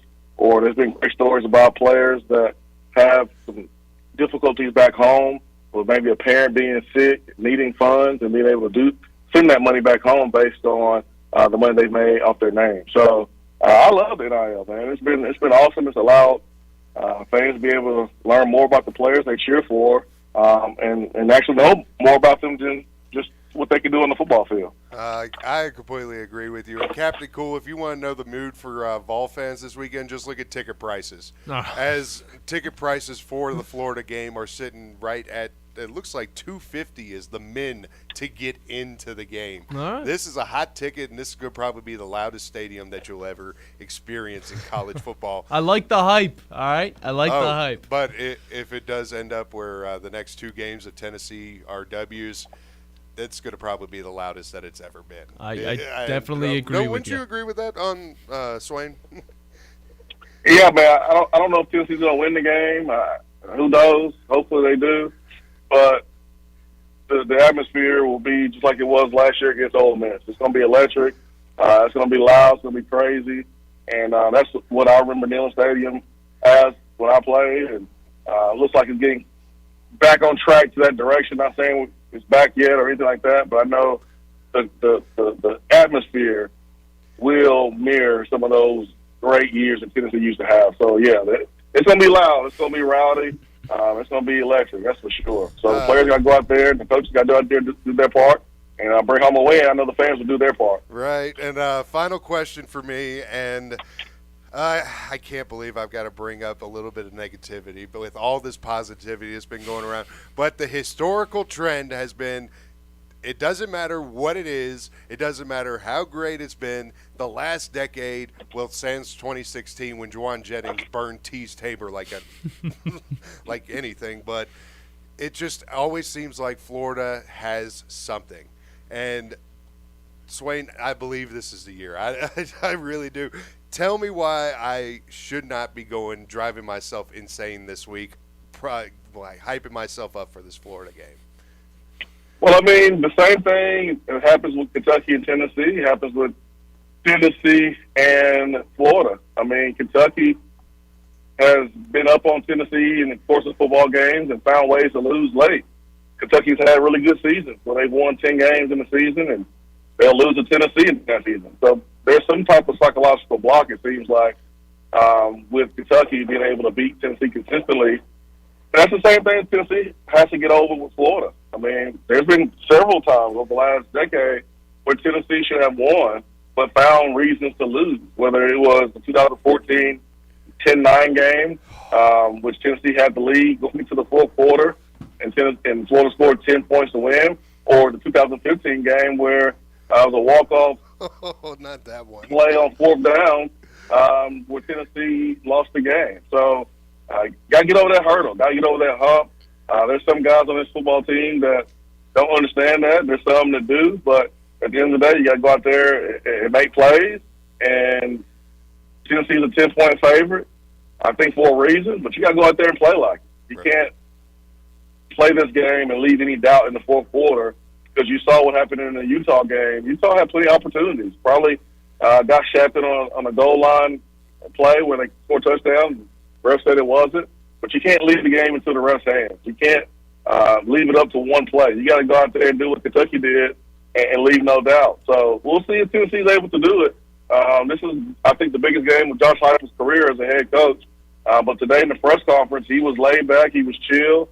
He's cracking jokes. He was calm as a player. He knows how to perform these big moments when he was at OU. But now he's a coach, and we'll see if some of that cool, calm, collected vibe he had as a player will rub off with him as a coach against Florida. I like cool. Of course you do, Captain Cool. Swain, let the people know how they can reach out to you, social media, and take a listen to what you got going on with the Swain event and with Josh and Swain. Man, really easy. I'm on Twitter at Swain Event. Each weekday we broadcast the show here on 99.1 The Sports Animal locally in Knoxville, 12 to 3. That's it, man. Swain Event. We do the show every Thursday evening. You can download the free Swain Event app for Android, Apple devices. It's all free. So we have a good time, and we keep it real. Of course, we're Tennessee mostly, but hey, SEC football is here. There's a lot of really good teams inside the conference, and look forward to seeing what's going to happen this season, man. It's been fun so far. But that's how you can find us, and appreciate the opportunity and look forward to coming back, man. You guys, thank you, man. Really appreciate the time. Thanks, Swain. And I'll be reaching out to you here in a couple weeks. We got a particular game you and I care about a lot more than some other people that we need to be talking about when it comes up. Let's do it. Let's do it. Anytime, my friend. All right, thanks, Swain. Thanks, Jason Swain of 99.1 The Sports Animal up in Knoxville, also the Swain event, former Tennessee wide receiver, former Grissom Tiger wide receiver. Great stuff. All-state back when he was in high school, too. And so. What I was trying to say with the whole hype of the crowd, there's look, let me put it into the very simple terms that everybody can understand, okay? When you're speeding, all right, in a maybe a 45, speed zone, okay? You're speeding a little bit. Maybe you're going 60 miles an hour, maybe 55. There's a difference between that speed compared to whenever you hit a 60 mile an hour or a 55 mile an hour speed area. You're going to be going confident. You're going to be confident about that speed that you're driving at. That is kind of what I was thinking about whenever I was thinking about the hype that's going on. Are they confident about it? From what I've seen so far, there's no doubt that they are, okay? I wanted to know how the people in Knoxville feel about it. And they, you know what? They feel the same, and it's totally valid. I will give it to them. Swain will bust your chops. The thing is that when he comes on, I've known him since high school. Yeah. He and I graduated together, so he's going to come on. He's going to bust some chops. He's going to all have fun. Totally fine. We all do that here. Anyway, we're going to take a quick commercial break, and when we get back, Captain Cool's got he's going to make a little bit of an audible as he's going to become the Bandi man, and we're going to have the play-by-play coming up next. You're listening to the Afternoon Blitz. No representation is made that the quality of legal services to be performed is greater than the quality of legal services performed by other lawyers. A wise man once said, if you take care of old folks and children, everything in the middle will take care of itself. Hi, I'm Danny Aldridge, lawyer in Alabama and Tennessee.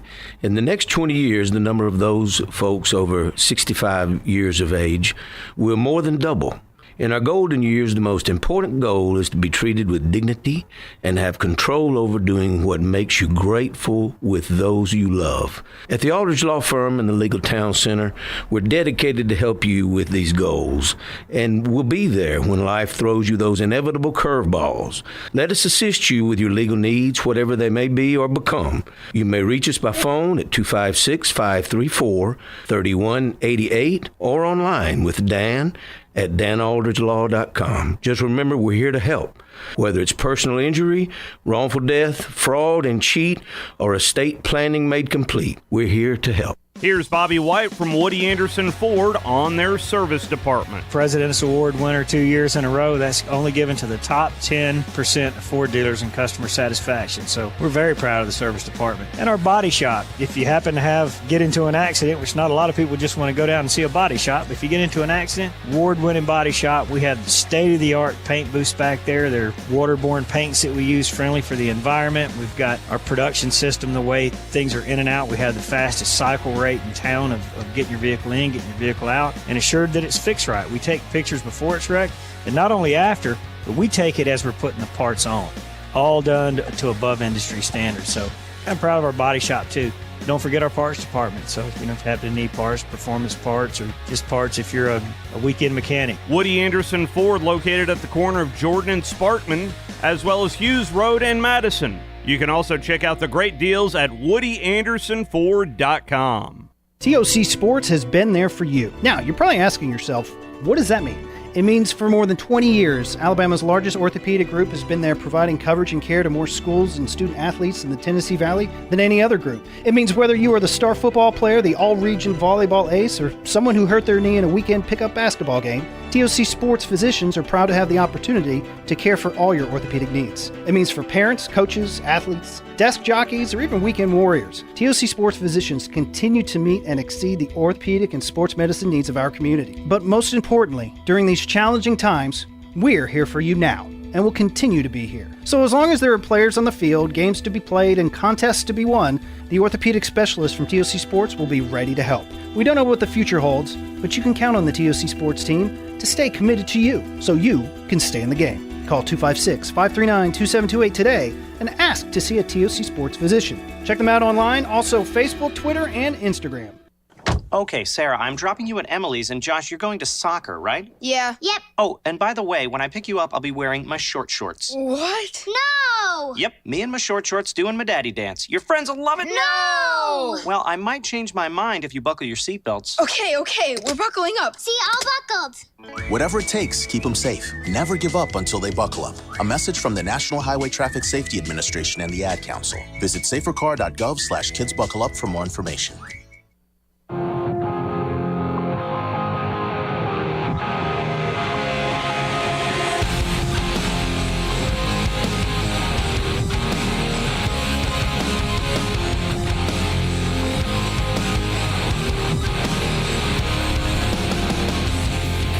Sensation. No, that's what I said. Welcome back, everybody. What? I was saying condensation in that song. I was trying to make it like one of those science songs that the science teachers used to play for me back in middle school, a long, long time ago, because I'm old, you know. I thought you were trying to do Weird Al, and you saying you're old. I'm an old soul. I met Jason Swain before you were born. Which is pretty crazy. Hey, I will say that's a good little friendship you got going there if it's lasted this long. So it's very nice. But welcome back to the Afternoon Blitz, everybody. It is a Madhouse Monday. That's right. In the afternoon, or in the No Man's Land, which is the studio's name. I gave it that name. It's very fitting because all the crap goes down here. If you guys want to follow us on Twitter, go to @theblitz_sports. Find us on Facebook at The Blitz Sports Radio. And also find us online at theblitzsportsradio.com, as well as get the apps. Just get the apps. I mean, it's so easy to listen to all of our shows. Yeah, we got the Blitz Sports Radio, which is on Apple and Android devices, as well as the 97.7 sister station that is on Apple and Android, and you can just listen to everything we got going on. Zone 1, Zone 2, Zone 3, the Blitz, Zone 4 even maybe, possibly one day. I don't know. There's so many. There's just such a overwhelming amount of things you can listen to on our stations. It's just great. It's just getting bigger and bigger and better. This hour is brought to you by Woody Anderson Ford, the place to get the coolest cars for the cheapest prices. My Mustang's been rocking and rolling. My mom's Mustang's just been destroying my car. I mean, she's just so swaggy now. She's driving around that nice little EcoBoost Mustang, still faster than my old Mustang, and I know she got it for a pretty good deal too. And it's convertible, so. That's Woody Anderson Ford. Go get your stuff from there. And also the new Mustangs coming out. There's no reason not to go and get a freaking muscle car that's got an actual V8 in it instead of getting one of these freaking Jetsons mobiles that were coming out from Dodge and all those other places. But I'm not going to get on their backs either because they're trying to save the world even though it's kind of doing the opposite. But I'm Captain Save Cool. the world. I'm Captain Cool, by the way. Behind the glass, Smokey Mike, my co-host pretty much right now, my only co-host, because Bandi's pretty much your co-host. You are. I am your co-host You are all my Monday through Friday, with or without Bandi. Hey, you're my co-op host, where it's only 2-player. We're playing 2-player mode right now. We left out the other controller for Bandy Man. We're playing dubs, not trios. Exactly, yeah. Yeah, that's actually, there you go. Apex. There's a little bit of Apex right there. Whenever they add in the dubs and the duos. It could be Rocket League, because Or, there's Rocket like League. duos and trios. And also, Halo Infinite also has that. That's a little play-by-play stuff I'm going to throw in there. Halo Infinite's got a new mode that's duos. And I went on and I wrecked with some random guy. I don't even know. He was speaking some other language, but it was just like... Thank you very much. I'll get on with the stuff because I know what that means. That means I'm talking, I'm rambling, I'm talking about a bunch of crazy stuff. I got plenty of new sounders for you soon. I'm excited. About you rambling on. I'm excited. Damn it, Johnny. Damn it, Bobby. Where'd my glasses go? They just like disappeared. I was going to put them on, but... Guys, we got a lot of gaming, well, not really that much gaming stuff, but we got some big gaming stuff going around about GTA 6 being a little bit of leaked by a hacker, and then... Leakage. Yeah, a little bit of leakage. Bandy also sent me a story that he wanted me to talk about. I have no idea what it's all about. I'm not the play-by-play guy, but I will do what my best. Bandy sent you stuff from Montana? He sent me stuff... No. He sent me stories to talk about for the play-by-play, but I didn't... From Montana? From Montana, yes. From Montana. He sent me stories because he's just continuously working hard. He's doing a great job keeping me in the loop with the play-by-play stories, but I just don't think I could do this one justice, so I kind of left it out of the show for today. You guys won't know what it is, but we might have Bandy on tomorrow because he might have some free time, and he'll explain all of what's going on with that type of stuff. I think it's in, like, fighting game world. And then I've gotten... You think he's singing Home on the Range right now?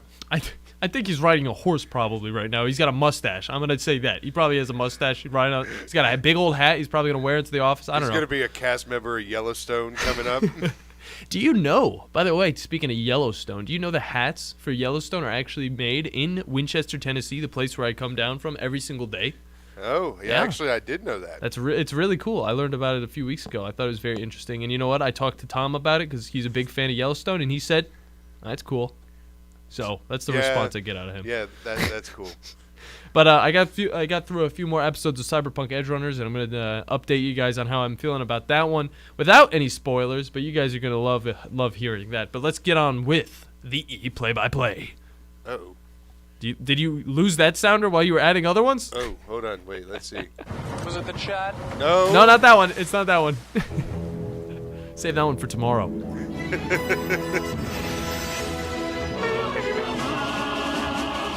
Time to catch up on esports with play-by-play with the Captain Cool. All right, going right into it. Okay, no fighting news, no worlds news. We're going straight into GTA 6, having a pretty crazy amount of leaks being dropped on the internet this weekend from a hacker who may have also been involved with the Uber hacking that went on a few days ago. Might have released a few things of information. Good thing I don't do Uber. I drive my own car, maybe walk, maybe bike. Uber is just not it for me, at least, unless I'm in Nashville and absolutely crunked. But yeah, the current situation is about the video game screenshots and also the videos that are coming out about the game. They surfaced, I think, yesterday, and there is a lot of GTA 6 content now out on the interwebs. You can go and try and find it. It doesn't take too long to find. I've seen some of the gameplay. It looks like a Grand Theft Auto game. But the hacker managed to finagle his way into Rockstar's Slack client that included files, screenshots, and videos. This hacker managed to steal around 30 minutes of gameplay. 30 minutes of a game that doesn't come out until 2025, early 2025. They might need to just early 2025. Yeah, it's either way. It's still far, far away. Okay, but 30 minutes of gameplay that made me kind of be like, okay, I get a little peek into the game, which is pretty cool. But at the same time, why do these guys got to ruin the surprise? Like, I'm excited for the game. I can't wait till it comes out, but I want to see whenever it is finished. Okay, it's good to see a little bit of a behind the scenes thing, but if it's not official, I just kind of feel dirty looking at these things. It's like I'm not gonna get over there. I've been watching a lot of Cyberpunk, so there's some things in my brain that are a little off, but I'm gonna get it all straightened out. I'll knock my head back into place. But yeah, getting to see the game, it was very interesting. We got to see some gameplay from heists. We got to see some screenshots of the vehicles that'll be in it, and yeah, the game looks like a normal GTA game. It looks like GTA 5, but a little bit more kind of enhanced. But at the same time, since it's so early in development, we don't really get to see too much because all the cars are all polygons pretty much, and there's a bunch of just like numbers and words on the screen as well. But a lot of this stuff is getting taken down because of copyright problems, and I mean, as it should. Okay, look, like games and like shows, I feel the same way. I don't like being spoiled. Okay, with these leaks from the hacker, I've gotten spoiled on this, and I wanted to wait until it came out. We don't know what's going on with the story, but there are some files that I haven't looked into. There's no telling what is in those files, okay? Could just be more video, could be more screenshots. I'm not going to look too much into it because I don't want to get blacklisted from playing the game in the first place. Because I know if I keep trying to find it, Rockstar is going to get on me, and I'm going to get in some trouble. Okay, so maybe like take a little peek at this if you want, if you're interested, but don't go too far because you might get in some trouble. But Rockstar actually had something to say about it. On their Twitter, they tweeted, quote, "We recently suffered a network intrusion in which an unauthorized third party illegally accessed and downloaded confidential information from our systems, including early development footage from the next Grand Theft Auto." The company went on to say, "We are extremely disappointed to have any details of our next games shared with you all in this way." Yes, I totally agree. I'm very disappointed. I didn't want to see it. Then they go on to say, quote, "Our work on the next Grand Theft Auto game will continue as planned." Good to hear, as they should. They should continue to play on it. They should just have somebody else try to take all the other stuff down so people don't have to see it, and so people can't really see it, even people who want to. They go on to say, and quote, "We remain as committed as ever to delivering an experience to you, our players, that truly exceeds your expectations." Smokey, do you play any GTA? I used to. Yeah? Not anymore. What was the last one you played? 5. 5? Okay. I mean, it has been out for a long time. When it first came out. Yeah, yeah. Let's just say that 5 was the last one. Yeah. Whenever... And then it just died out, and then all of a sudden it was like, okay, yeah. And then now they're bringing it back with just all the bells and whistles and making it free play. Yeah. Which... Are they making it free play? Oh, I mean, it's... last I saw, you could probably download it for free, right? Or is it like $10-15? It's weird because they put it on Game Pass every once in a while, and then they take it off as soon as they do. And I think right now it is off of Game Pass for like the third time. But I don't know. I think it's probably still around 15. But they have plenty of deals where you can get it. So I've grabbed it a few times. But it's one of those games that I've just never been too interested in. I played some of GTA 3, I believe. And that was a pretty stellar game, but I played that on a emulator on my Kindle Fire HD from like 2011, and it was cool, but it's just like there's only so much driving around, killing pedestrians that you could really, do. So, but it's a solid game. The new one has been updated about 1,000 times. It came out back in 2013 on Xbox 360 originally, and then Xbox One. And they had a different next-gen version. And now it's on Xbox One X or Xbox Series X and all that stuff. They're making, I don't know, they just keep updating it. There's first-person view and like a bunch of other things to it. I don't know. GTA is GTA. It's just how it is. I mean, if stuff gets leaked, it gets leaked. It looks pretty much identical to the last game. But this new game is going to be in, what is it? What's it called? Vice City, yeah. Miami, pretty much. So it's going to be pretty cool. Cool little vibe. But So- yeah, it looks like GTA Online is free to play just as long as you got like Game Pass or PS Plus or something like that. Okay. Well, that's So good. that's why I was like, yeah, because Yeah. my kids are like, or my son is one that likes to do that GTA, and he's like, Dad, you want to play GTA? And I was like, not really, boy. There's other things, other like adult things that I've got to do, and then my gaming prerogatives are not exactly GTA. Yeah. I would like how you're like Kratos there. You're like, not right now, boy. I got other games to play. I call him boy. That's cool. That's pretty cool. I mean, I feel like He's like, hey, Dad. I'm like, what boy? that's probably what I'd call my son. He's known as boy child to my wife too. We've got boy child and girl child. All right. Why even give him names? Exactly. Oh, that's good. That's good stuff. All right, moving on from this. Okay. I don't have too much play-by-play stuff, so I'm going to go into a game that has recently dropped a show. I've been talking about it for the last week. It may get repetitive, but at the same time, some of you guys have not been convinced enough to watch this show. It's Cyberpunk Edge Runners, okay? I'm 6 episodes in, and I'm so empty, okay? After watching the 6th episode, I'm not going to tell you anything bad, but the show has gotten to the point where it is so good, but it is so devastating, so hard to watch. It builds these characters up and makes you love them and stuff like that. But you kind of already expect what's going to happen going into the show because, first off, the opening, amazing, by the way. I think Frank Fernandez or whatever his name is that sings some other popular songs, some American songs. He does the opening for that as well as I think there's I think it's a popular singer that sings the ending. So it's got the American vibes to it because it does have a lot of help from American studios, CD Projekt, well, not American studio, it's like some Russian studio, I don't know, CD Projekt Red, but it does have a lot of that influence, and I appreciate that, and it's hard to watch the show because it's like, is this the peak of anime? Like, it's got what I like, it's got what I can relate to in the form of the influence from American, media and culture and stuff like that, and then it's got also the Japanese inspiration, and all the people look perfect, but the city of Night City, just like the way it builds this town, this huge city of just like many possibilities, but at the same time, just it's slummy at the same time. It's just like people dying all over the place, and that's kind of the rhetoric they go for whenever they put you into this show. It is sad as soon as you get into it. It kind of gives you some hope. But then you're like, I don't know what this guy's gonna do. He can't keep being on the run.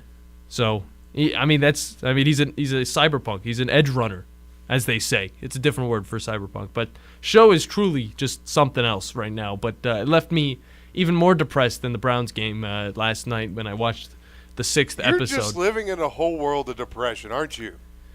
There's some things that are bringing me up. I'm looking at one of them right now. But other than that, She's about ready to slap you. She's about to do it, looks like. She gave up on Cyberpunk. It was a little too much for her. There's a lot of blood.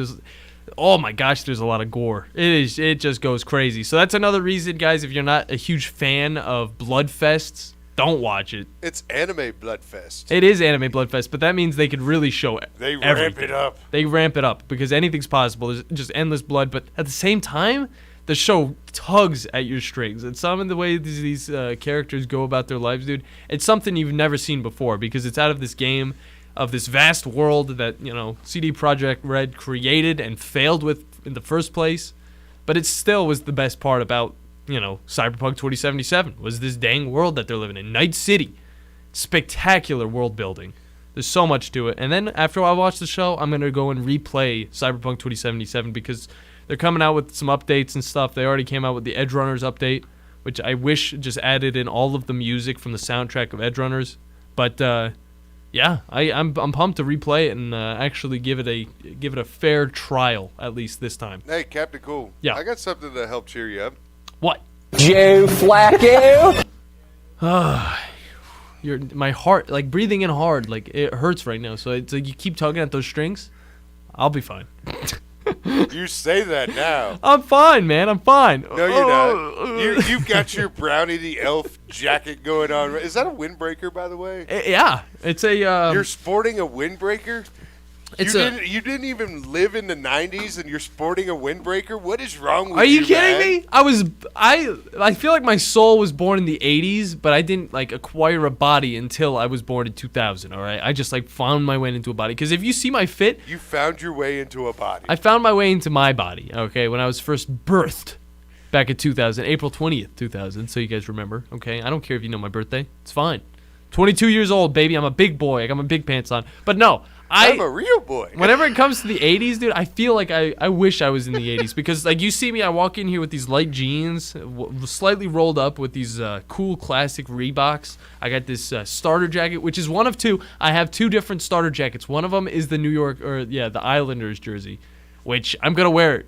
Wait. You said you had two starter jackets, and then you said one of them was the Islanders jersey. It's not the jersey. It's an Islanders jacket from whenever the Fisherman was the logo back in the teal Islanders. Yeah, jersey. 95 or 96. Yeah, that season. It was more like 98. Okay, well, either way, it was close enough. But yeah, that's my favorite jacket. I found it at a yard sale for $2, and it's just as quality as this starter jacket that I'm wearing right now. This one is a remake, but the one that I have that's the Islanders jacket, it's classic. I got it for $2.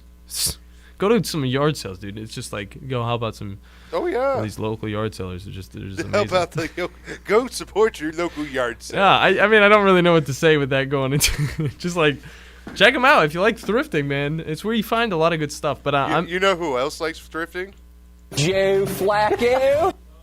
Man is a thrift item, all right? Jeez, his Ravens jersey is gonna be a thrifting item, and soon enough, Super Bowl against the 49ers.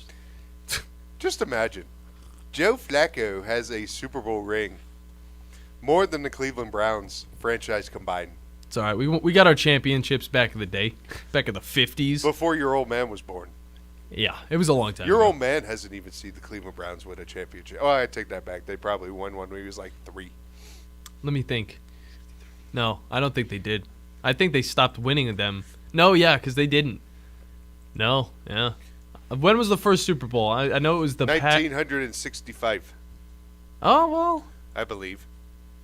Look it up. Look it up when the Browns won the last championship. But I know the Packers and the Chiefs and all that stuff. Super Bowl one was 1967. I apologize. Oh, wow. So the Browns might have won one in my dad's... Maybe? I think one, yeah. I think you might be right then, Smokey. You know him a little bit more than me. 1964 was the last one. Okay. And, yeah, it is the only time that your pops has ever seen or heard or been on this planet. And that's if he has any recollection of it either. Oh, you know he'll bring up like what he was doing back in 1964 and what toy he was playing with when he heard the Browns on the radio. I'm like, how the hell do you know? He doesn't know. He doesn't know. But I give him props. He's been living a long time. He got to watch the Browns actually do that stuff. Even if he doesn't remember, I mean, that's one memory that you would have from whenever you're like 4 that you would try to remember the most, okay? Yeah.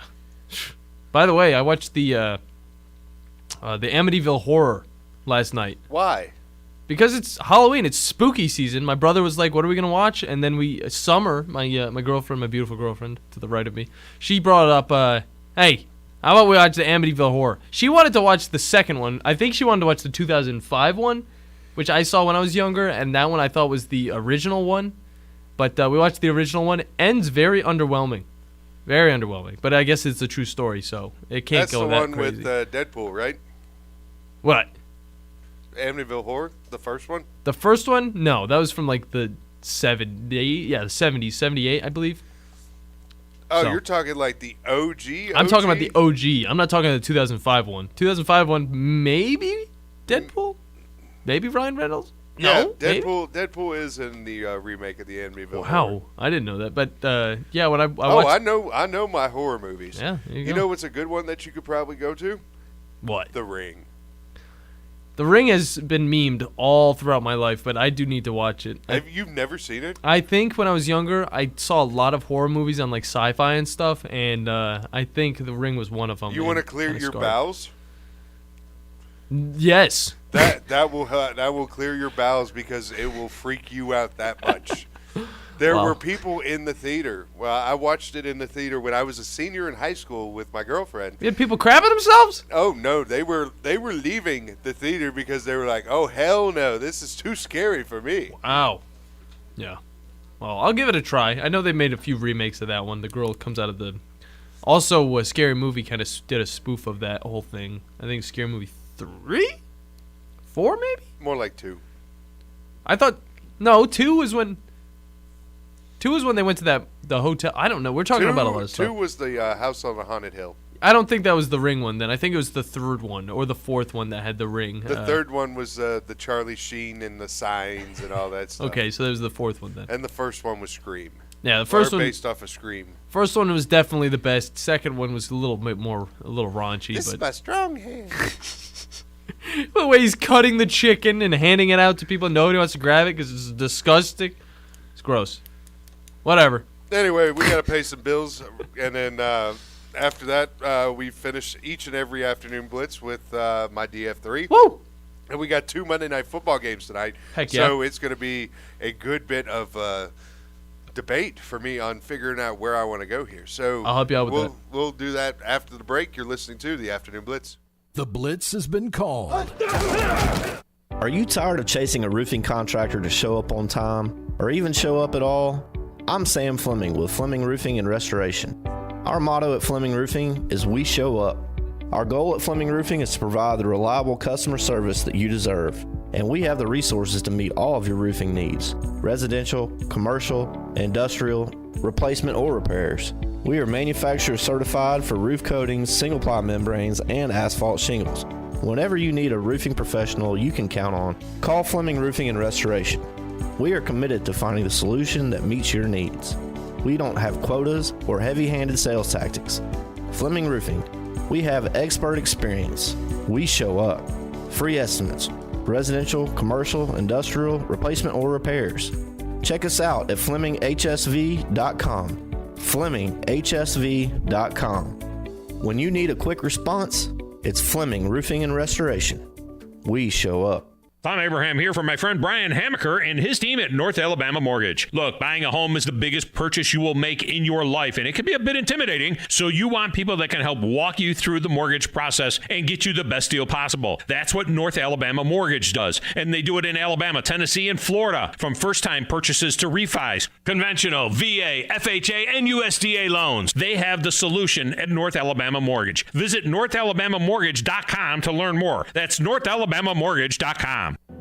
To fasten your seatbelt, insert the metal fittings and tighten the strap. And in the event of a sudden rush of cabin generosity, your seat cushion can be used to grant wishes. How? By donating your airline miles to Make-A-Wish. Why? Because your frequent flyer account is stuffed as fat as your carry-on. And just like the workout clothes you packed, you're never going to use all those miles. But if you donate some to Make-A-Wish, you can give wishes wings and put sick kids right where you're sitting now. No, not in seats to Newark. Seats to fun family places, breaks from treatments and doctor visits and hospital stays, wishes to feel better, and lots of times get better too. Push your call buttons if you feel me. Alrighty then, well, once we reach cruising altitude, you can use your electronic device to make your pledge of miles or money to Make-A-Wish at GiveWishesWings.org. That's GiveWishesWings.org. And then move about the cabin with pride, knowing that you've made a huge difference in the life of a Make-A-Wish kid. Because wishes work wonders, people.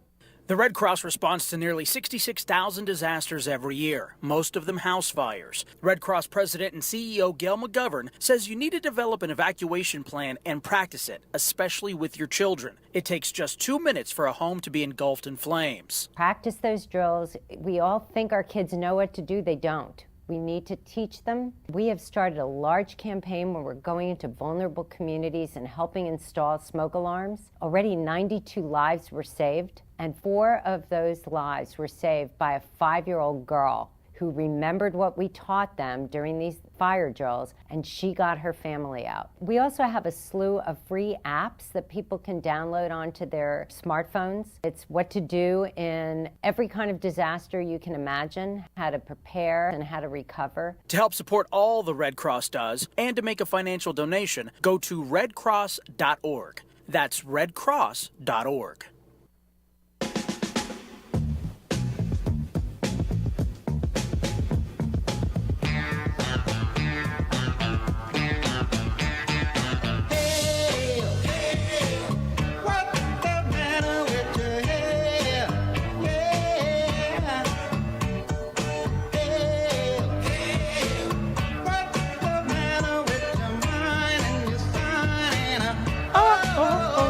Everybody do the Star-Lord to finish out this Monday edition of the Afternoon Blitz.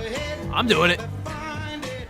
256-576-4977 is the phone number to get into said program. Smokey alongside Captain Cool. Yo.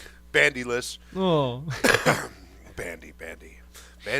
Still here in our thoughts, though. Well, he is right in front of you. There he is. Yep, the embodiment of the Bandy Man. The embodiment of the Bandy Man. Whereas I'm the elf. It looks very similar, kind of, now that I look at it. Anyway, on Twitter, I'm at Rose Scholar. The captain's at CPTCool420. The station is at the Blitz_sports on Twitter. And then on Facebook, the Blitz Sports Radio is the page you need to go like. And then Twitch, WZZN.TV, or twitch.tv/WZZN-TV. Yes. YouTube, search 97.7 The Zone. That will take you to WZZN-TV. Subscribe over there. Anyway, now as we close each and every show out, it is time for a little bit of picks for this evening. Ladies and gentlemen, the DF3. Trouble.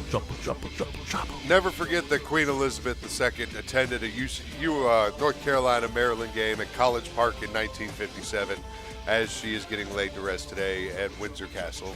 Rest in peace. Rest in peace. Anyway, we've got 2 Monday night games. We've got... I'm kind of confused with this. We've got Bills and Titans. That one's going ESPN and ESPN2. Mm-hmm. And do you know who the announce team is for that? Who is it? Steve Levy, Louis Riddick, Arlovsky, and Laura Rutledge. Huh. Strange. While you've got the A-team, Buck Aikman and Lisa Salters, doing the Eagles and the Vikings. That's going to be kicking off at 7:30, while the Bills and the Titans are going to be going on at 6. Your thoughts on this little double dipper, though, Captain Cool? I think it's interesting. I mean, isn't it usually week 1 wherever they do the double dipping? Yeah, and they don't do it like not scattered, is the staggered. There we go. Yeah. That's the word I'm looking for. Huh. But they don't do it staggered. They generally do it back to back. But yeah. This is an interesting setup that I think might happen with it. Okay. Anyway, the 3 players I like this evening. Well, I'll just give you my whole lineup. We're doing a 2-game play, full slate. Got Josh Allen as the quarterback, Miles Sanders, Devin Singletary as your running backs, Jordan Jefferson, Stephon Diggs, and Devontae Smith. There you go. I feel like the Ofer is going to be no more. He's going to finally get his first reception of the year. I think he's going to do big things. Dawson Knox is another one that I like. Irv Smith Jr. is another one that I expect big things for throughout the season, and he pulled a 0 last week. I think he bounces back. And then with the Titans, something weird's going to happen. Take the Bills defense, because if they try and do any dumb stuff like they did before, the Bills will be able to capitalize on some mistakes right here. But for Captain Cool, I am Smokey. You have been listening to a Monday edition of the Afternoon Blitz, and we will see you in 22 hours. Have a good night, everybody. See ya.